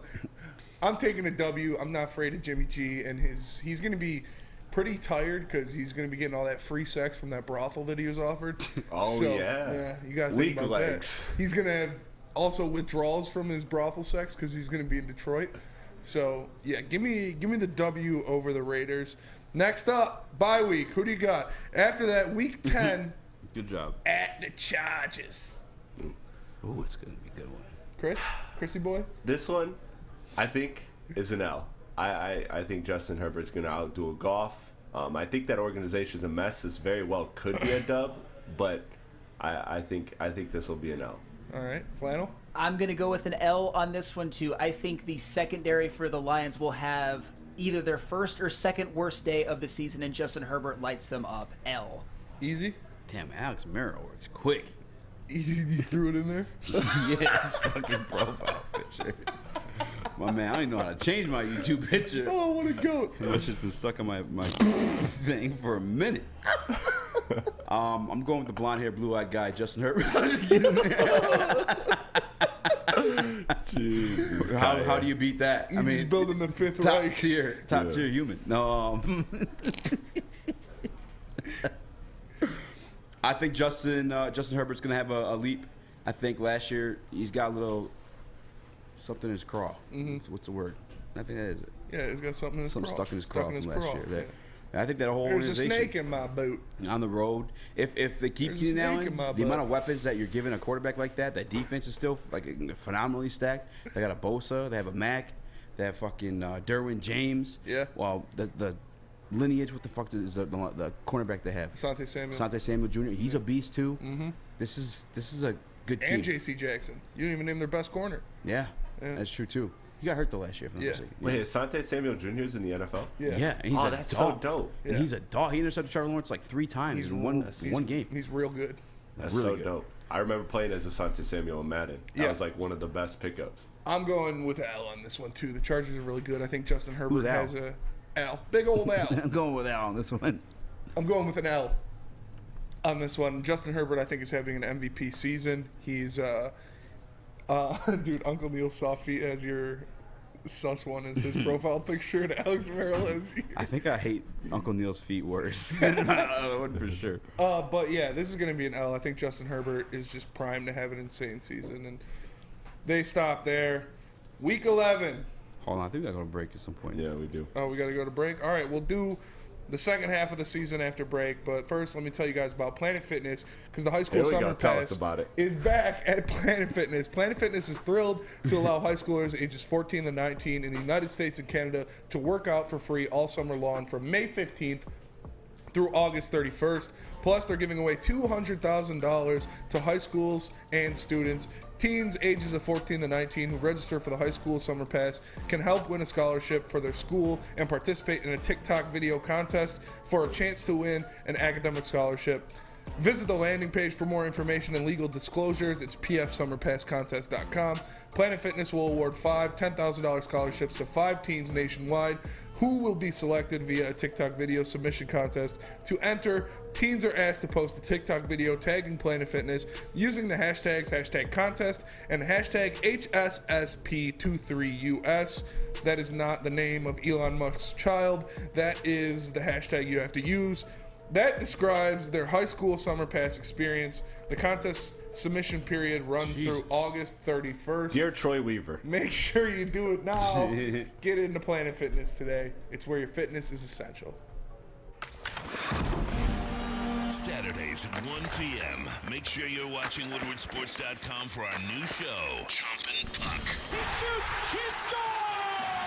With 4-time Stanley Cup champion Darren McCarty and Michael Gentry. Chompin' Puck is taking the Detroit hockey community and giving them a voice. Pros to Joes. You'll get the best Detroit hockey coverage around. Chompin' Puck. Saturdays 1 p.m. on WoodwardSports.com. At work and at home, we're there with smarter security solutions. Featuring complete automation with customized alerts and more. For over 90 years, we've been the company that's been counted on to protect what matters most, all with personalized service and care. Right now, for a limited time, receive a free video device plus free installation with a new home system. Guardian Alarm. We protect Michigan. We don't like to brag that we are the toughest sports network in Detroit, but we do have a guy named Darren McCarty on our side. Lemieux and McCarty, who've had a good knockdown drag up. There they go, right on the whistle, baby, talking to one another. Woodward Sports. What up, though? Welcome back to Woodward Live on WoodwardSports.com. It's been Rex. What up, though? Chris, Sam, the ones and twos. I was slacking on the polls a little bit, caught back up, gave you guys a chance to vote during the break. And we're not alone on the L against the Los Angeles Chargers. 5-star review on podcast platforms. Hit a like button, be a friend, tell a friend, share the stream. Carrying on, Vinny. Week 11 for the Detroit Lions. Week 11. At home versus Easy's favorite team in the NFL, the Chicago Bears. Chris? W? George W? George W. Okay. Best president ever. Okay, relax. Flannel? Can the Bears melt steel beams? That's a win for the Lions, 100%. All right, Easy. Did you have stock in jet fuel? Take Justin Fields' jockstrap, stretch it from behind his ass, put it over his fucking head. He can't see nothing. Blind from the poop stains. Poop. And then he's gonna get fucking eaten alive by Aiden Hutchinson and James Houston, just like he did last time he was in Detroit. Fair. Chicago Bears are getting fucking. You know, Sam? You say Ate alive, shit in their say eyes. it now. Lions are gonna murder. Murder. Murder. The Chicago R Bears. is a menacing sound. That was That's why they call it murder instead of muck duck. That's right. Lions are gonna muck duck the Chicago Bears, no question, easy. All right, yeah, I'm taking a W there too. The Bears. That suck. sounded so much like my over. Yeah. Murder. Murder. Murder. Over. All right, next up, second matchup, Thanksgiving Day versus the Green Bay Packers. This time it's at home. Chris, who do you got? This is another W. W. W. 12% of you voted loss for the Detroit Lions. Sorry. Bears fans. Flannel? This is a win for the Lions. I think it will be one of the more convincing Thanksgiving wins in the past 10 or 15 years or so. Give me a W. We'll finally be able. Listen, I said it last time. I think we were all on the same show actually for last Thanksgiving, and Flannel Sam, I was highly disappointed because your turkey was your favorite dish. Yeah, that's turkey. true. That's Turkey, gross. time and time again, no matter how many chances I've given it, has disappointed me. Yeah. So it's been nasty. I like Overrated. Like a leg of mutton. What? Like a mutton leg. Like what is that? it's a turkey leg from like the Renaissance Festival where they have them at like Disney World. Like Okay. Big Like ass fried? fucking turkey legs. Yeah. Like fried's the only way to go. Those Dark are meat fire. fried is the only way to go with turkey. Or But smothered in gravy. in 2023, my turkey would taste just a little bit more edible because Detroit Lions are gonna fucking muck duck the Green Bay Packers. Yeah, they on are national going to muck television. duck the Panthers. I got a W here, or the Packers. I got a W here as well. I'm still not going to eat any turkey because it sucks. So I'll enjoy my ham. Ham all day. I'll enjoy my mashed potatoes, mac and cheese, some greens, some deviled eggs. Man, I love Greens, beans, tomatoes. cans, yams, hog, raw. I want to actually quickly change mine to an L, just because Fuck you, I Chris. have a theory that On Thanksgiving. Too late. I know, I know, but I'm changing it because David Crockett's I feel birthday. like it's not going to be 6-0 in the division. There's going to be one loss. This is going to be the one I pick. On This is gonna the, be day the turkey was founded. David Crockett fucking resurrects on Thanksgiving every year. Davy Crockett came back for our sins and showed people turkey. And you're gonna say they're gonna lose? People just thought they were annoying birds until Davy Crockett started eating them. He's in a straitjacket. You want to see my turkey? All right, next up, at the New Orleans Saints, Week 13. Chris, win or loss? I'm gonna go L. I think this is gonna be one of those ones that just not necessarily a schedule loss, but just one of those ones that just you don't expect. Yeah. Flannel? I have almost the exact same prediction as Chris. It's going to be the one loss where you're kind of thinking, wow, we were definitely the better team. We let one slip away. We maybe laid an egg in that one. So give me an L for the Lions with that one at New Orleans. Easy? This looks like what should be a win. I think I put on my guaranteed wins like 5 minutes did? ago. Yeah, you did. Don't flip like Spencer. Well, who's their head coach? Dennis something? Oh, he sucks. He's a terrible head coach. Just You think for he's the record. terrible? Dennis Allen, yeah. I don't think he's terrible. Really? I mean, the team was kind of bad. He likes turkey, though, so. Yeah, it's very true. I think there's some familiarity And muck with duck. Dan Loves Campbell, muck duck. Loves muck Aaron duck. Glenn, and what they plan on doing. Maybe not Ben Johnson, so maybe there's that. But it feels like one of those ones that we might get caught. Yeah. We might get caught. Actually, who's their quarterback right now? Derek Carr. You got Chris Olave. Chris Olave. Yeah. Alvin Kamara. Alvin Michael Kamara. Thomas. Jamal Williams. Jamal Cameron Williams revenge game. Jordan, Marshawn Lattimore. Yeah, Marshawn Lattimore, Cam Jordan. Ah, fuck it, dude. Give me W. Fuck those guys. I don't want to say L because, like, on paper, It just feels like one of those games. on don't it? paper, the Lions should beat the New Orleans Saints, but it feels like one of those games. You're going down, to NOLA at Superdome. I'm gonna say L. I'm gonna say L versus the Saints. Next up, cleanse the palate. Week 14 at Chicago. Yeah, Chicago. What do you got, Chris?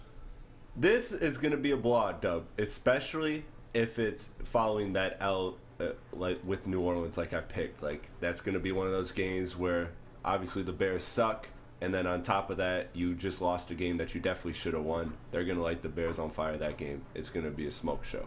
That's fair. Flannel? Oh, boy. Y'all aren't ready for this. I got an L at Chicago. Y'all ready for this? Y'all ready for Mug Duck? Hey, I'll just completely. You probably didn't even hear what I said, Eazy. I've got them losing at Chicago. I know that, like, I know you hate the Bears, but I'll tell you what, they've got a pretty good, decent group of weapons. I got that too. I switched you just. Fuck you, Sam. And the thing is, I'm more in the likes of Spenny when it comes to Justin Fields. Justin Fields already proved that he is one of the best running quarterbacks in terms of quarterbacks running the football ever. And I How'd think that work out in terms of wins? it didn't do a whole lot, but that defense was putrid. And they've made some upgrades with Tremaine Edmonds, TJ Edwards, DeMarcus Walker on the defensive line. They got Gervon Dexter, and they drafted an O-lineman and got an O-lineman in free agency. I think they went in, they made some signings, they made some draft picks, and the Bears will be better than they were last year. And this is an L for the Lions. I hate to say it, but I think the Bears are going to beat them at Soldier Field. Easy? Khalil Herbert's a dog, too. Yeah, I like Khalil Herbert a lot. Dirty motherfucker. It'll be closer. It'll be cold. But David Montgomery is going to run all over this defense and the $100 million pairing of those linebackers. Because linebackers aren't your grandma's linebackers, all right? David Montgomery's going to fucking embarrass these guys. And you're right, Sam. That defense is bad.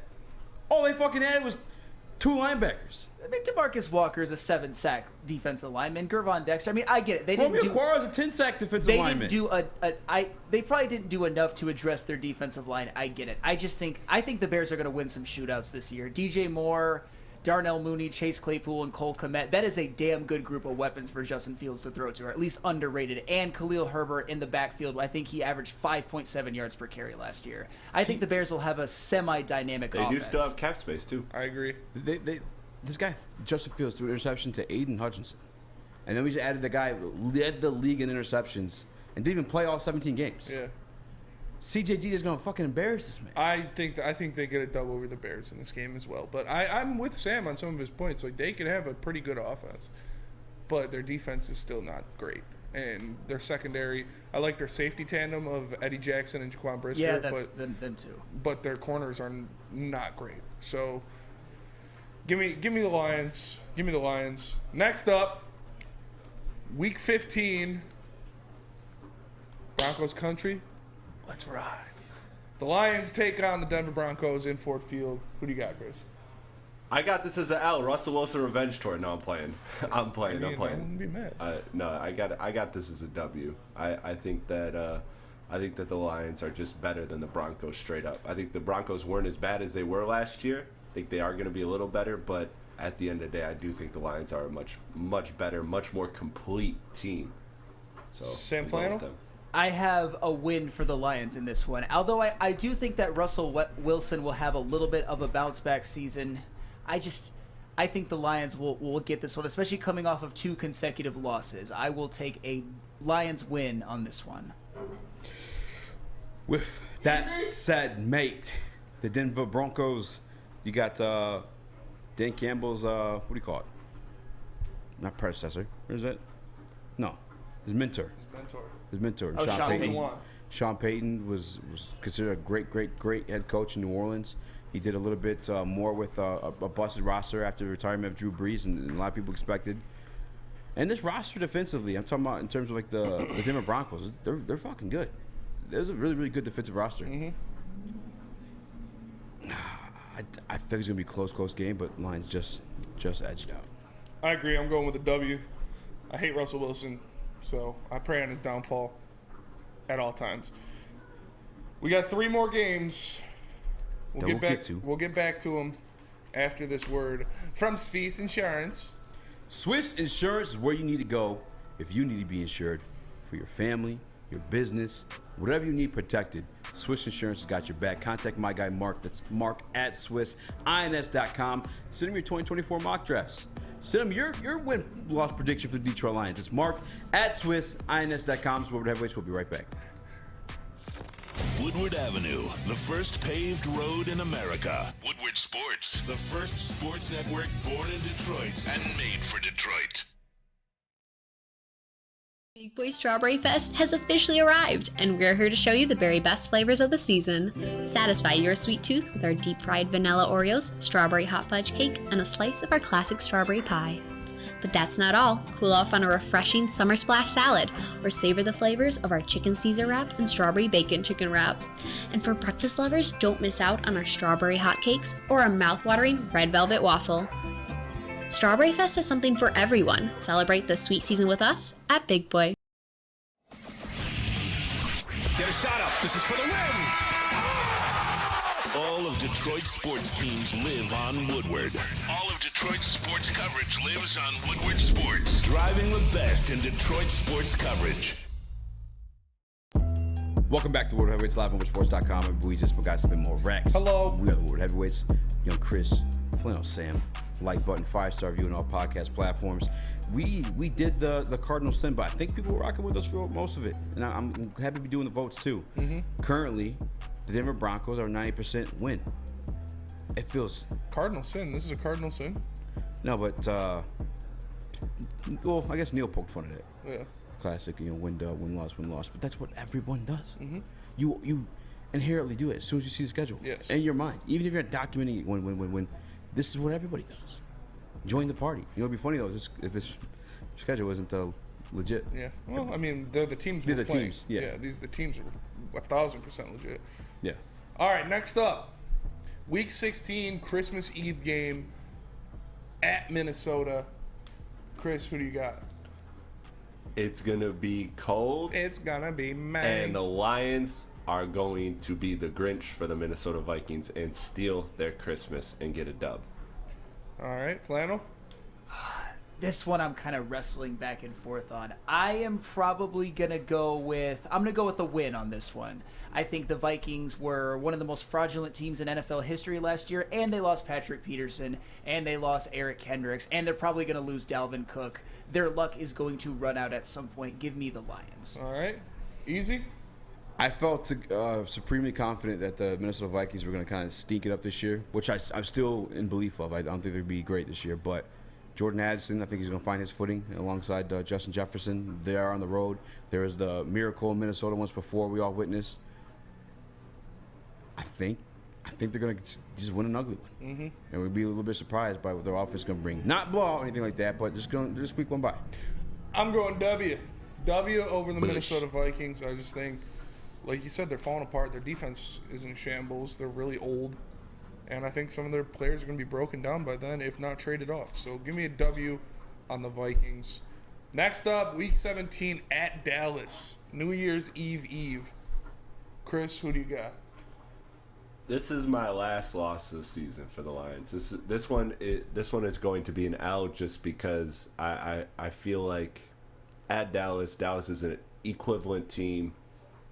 I just feel like it's going to be an L. Flannel? I'm going to go with an L on this one as well. I know people like to mock the Dallas Cowboys, but as far as regular season teams, they've been a fairly consistent winner even over the past 25 years where they've done nothing in the playoffs, and they have a defense where they added Stephon Gilmore, and they have DeMarcus Lawrence, and the prize of them all, Micah Parsons. I think Micah Parsons has a damn good game against the Lions. I'm not going to lie, even though he's sort of a guy that we sort of poke fun of because Penei Sewell and everything, but I love Micah Parsons. I think he's one of the best players in all of the NFL, and I think he will dominate this game. Give me the Cowboys to beat the Lions. So I want Micah Parsons really bad. Yeah. Really bad. Oh, yeah. I mean, I'm cool with Penei Sewell, but sure. I still wanted Micah Parsons. Easy? As much as I want to take a loss, and I respect Dak Prescott, I feel like a lot more than a lot of people do at our network. Dakota Rain Prescott, or Rain Dakota Prescott. I think the Lions are going to get this one. I don't know how. I don't know why. But last year's game was really, really close. It was actually closer than like it led on to believe. There's a couple interceptions by Jared Goff, and obviously the fumble at the goal line by Jamal Williams. But up until that point, it was a one-score game, and the Lions were on their way to take the lead at that very moment. So Yeah. I think this is one of the ones where they want some revenge. I'm going to go L here. I think the Cowboys, they got better. They added Stephon Gilmore and Brandon Cooks. Brings a new element to their offense and defense. Like Flannel already listed off all the great defensive line pieces they have. I just think the Cowboys are a good team. And they got, although getting rid of Kellen Moore might hurt them, but I think they'll be, by this point in the season, they'll have that sorted out. So I got an L. Last game, Week 18, at home versus the Vikings. Chris, who do you got? W for the Lions. W. Flannel? Oh, boy. I'm going to go L. What? I know. It's the last home game of the season, but the Lions are not going undefeated at home this year, and who knows if this game will even matter. I think I have them winning 11 or 12 by now. It probably will, but I just think this might be the game where Justin Jefferson just gets you a game almost by himself and just goes nuclear in the same ilk as, say, Calvin Johnson getting 14 for 329 against the Cowboys. Maybe not that big of a game, but he'll have one of the best games of his career that day. I think the Lions actually lose at home to the Vikings to end the year. Easy? W. You're going to get their mind right before playoffs. If not, the only way I see it being an L is if the Detroit Lions want to take a step back after ass-whooping the Dallas Cowboys, because by then they'll establish their home field advantage in that one. So maybe Hendon Hooker gets a little action in this one. Yeah. So maybe I'll go back. I'll go back on my own word. Oh, I'll that's give it an L. Yeah, that's a I'll good give it point. an L. I got a W here. I think they sweep the North. I think the Vikings are trash. They're out of it. They're gone. Fuck the Vikings. Fucking purple people eating dick. Get out of here, Vikings. No, I don't hate the Vikings as much as I hate the Bears and the Packers, but I just think this is the Lions' year, and they're gonna take out the North. So, give me the W. So, what are our total schedules looking like? Or our win predictions? Well, did you do the chat as well? What'd you say? Did you do the chat? No, I did not do the chat as well. The chat. I think the chat picked win for every single one of them. Yeah, I think they did too. Yeah. Stoke not scared. Stoke not scared. Stoke not scared. I have the Detroit Lions 12-5. Okay. You have the Detroit Lions 11-6. 11-6. I think so. I'm not gonna lie to you guys. There's a couple of them I was like, oh, forgot to write that down. Phil Sam, 11-6. When in doubt, go with C. Chris, what do you think? What do you think it was? I feel like I feel like it was 10-7 maybe. I feel like I had an extra loss in there. Is that what I had? Yeah, 10-7, Chris. Yeah. You fucking. Chat. I'd probably 17-0. change. I'd probably change one then because 11 sounds right to me. Chat has him 17-0. Chat gave him a dog on bye week. I thought it was 12-5. I had an L for Baltimore, Los Angeles, New Orleans, Denver, Steve and Baby in the Dallas. Woodward Yeah, Sports everybody Chat double says, check Easy's work. Yeah. Hey, Spenny, did you take into account KC? Oh, no. Yeah, you're right. Steve-O in the Woodward Sports Chat says, Eazy, they can't even stop Jefferson. They still won. Yeah. And by the way, like the first matchup, Justin Jefferson, Jeff Okudah, like when healthy, did his thing. Detroit Lions happened to upgrade at that position. This isn't your last year's. I want to say grandma. He said your older brother's defense. Which is, yeah. I like this isn't your older brother's defense. Yeah, it's pretty good. All right, well, I that had is 11 the and Lions 6, by the way. schedule breakdown from the heavyweights. We'll be right back. We're going to talk about something sports-wise. Maybe the Lions, maybe not. Not a great so. We'll be right back after this word from our sponsors.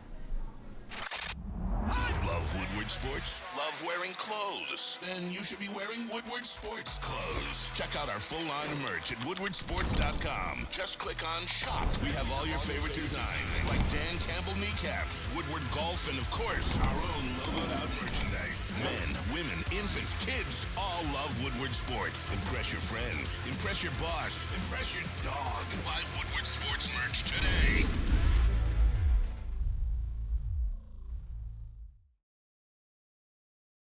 Introducing the Planet Fitness Guide to getting that post-workout glow. Step 1. What's your why? More epic energy? Better sleep? Blow off steam? Step 2. Join Planet Fitness for just $10 a month and get moving in our clean and spacious clubs. Step 3. Bask in that post-workout glow. Join Planet Fitness today for just $10 a month. Join today at any of the 50-plus Detroit area locations.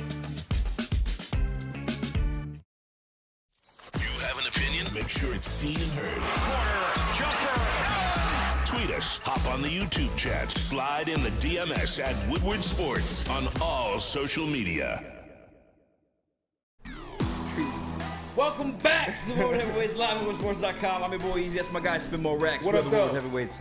Young Chris, Flannel Sam, closing out the show. That was crazy. We literally did that for like the whole last hour. I'm not even mad about it. No. Oh, I don't even I'm not chance either. mad about That it was either. fun. I mean, better than talking baseball. You know what I'm saying? You know what I'm saying? 5-star review on every podcast platform.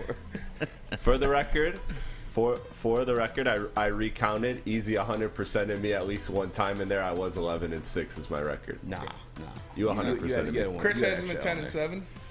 Yeah, Chris has him at 10-7. You guys Not missed true. the last one. Not true. Gaslighting. Chrissy Boy had him at 11-6. Yep, Chrissy Boy had him at 11-6. Chrissy Boy did not have them at 11-6. You're right. He had him at 10-6 or 10-7. Yeah, We got but it Chris had him at 11-6. We had some breaking news during the predictions. Ben Wallace will be representing the Detroit Pistons in the draft lottery. Yes. If I'm not mistaken, wasn't he the representative when they got number 1 overall? He with was. Kate Cunningham? He was indeed. Why did we move away from that? I don't know. That was stupid. It was. It was not a good Flannel. We need your thoughts on this. Hall of Famer. Well, I would say no, but I'll tell you what. He's a winner. if Grabbing that from the multi-coder too. And this is a big if somehow, some way, the Pistons are able to land the number 1 overall pick with Ben Wallace there, you know what? I will approve of his Hall of Fame selection if he does that, because I think that would be that important. That's what I'm talking about, mate. No. Ben Wallace doesn't want your pity Hall of Fame vote. If you think about it, though, got us championship, great times, winning Single-handedly, times, right, Detroit, Flannel? shut down the reigning Finals MVP. 26 and 10 on 63% shooting. Completely shut him down. I mean, he's a big man. Big men shoot 63%. I don't Took him out of the game. Average 10 less points. Took him out of the game. And He wasn't 4 even a less factor. Non-factor. Non-factor. All thanks to Ben Wallace. Essentially turned him into Anthony Davis. Yeah. Essentially just Essentially. muck-ducked him. Muck-ducked him. Made him No David chance. Davis. Cup gets you a ring, and then he comes back around post Hall of Fame career. Mm-hmm. Then balled in Chicago. Oh, that most certainly did not happen. Post That Hall of most Fame certainly career. did not happen. Comes back to Detroit, represents Detroit in the draft lottery, and they got the number 1 overall pick. Hall of Fame career for Detroit Pistons, Ben Wallace. Without doubt. Would you rather 100%. the Lions win the division or the Pistons get the number 1 overall pick? Oh. I know your pick. It is They going can to still break make my the heart. playoffs without winning the division. But you can't get Wemby without getting the number 1 overall pick. Wemby. Yes. I'd rather have Wemby. Wow. You can still make the playoffs without winning the division. Yeah, that's true. You know? But they haven't won. They've never won the North. I don't give a fuck. I need more than just the Lions to be relevant. This shit. I'm sick of the Pistons being bad. I'm really sick of it. Also, Easy. I want you to know. He's not coming. They're not gonna give us Wemby, dude. There's no fucking way. I have a superstition. I'm gonna do a superstition. I have it mapped out for the Pistons for the number 1 pick. Okay. And Oh, God. you're gonna get mad at me. Are you going to list 23 first-round picks that the Pistons made? No, it's actually gonna be the 67 drafts before this. All in order. Every single Yeah. pick, 1 through whatever the last pick of the draft 1973 selected 17th overall. This was a doozy. No, I got a superstition. I'll save it for draft day. Ian Mikulski says you can't wrong just answer. tease us like says that. wrong answer, Easy. Why is it the wrong answer? Throw the poll up. I'm doing it right now. Keep talking. Chris, what's your hypotenuse? Well, I actually Hypothesis. have photo proof. I'll have it ready Hypothesis. for Tuesday, but I have photo proof that I manifested Cade Cunningham to the Detroit Pistons, and I'm gonna follow that exact superstition and do it again. All right. Flannel, what would you rather have? The Lions win the division or the Pistons land the number 1 overall pick? Lions win the division. I mean, at this point, it would be such a disappointment if they didn't. And I will roll the dice. It would suck initially, but I will roll the dice with Lions winning the division and the Pistons getting Brandon Miller.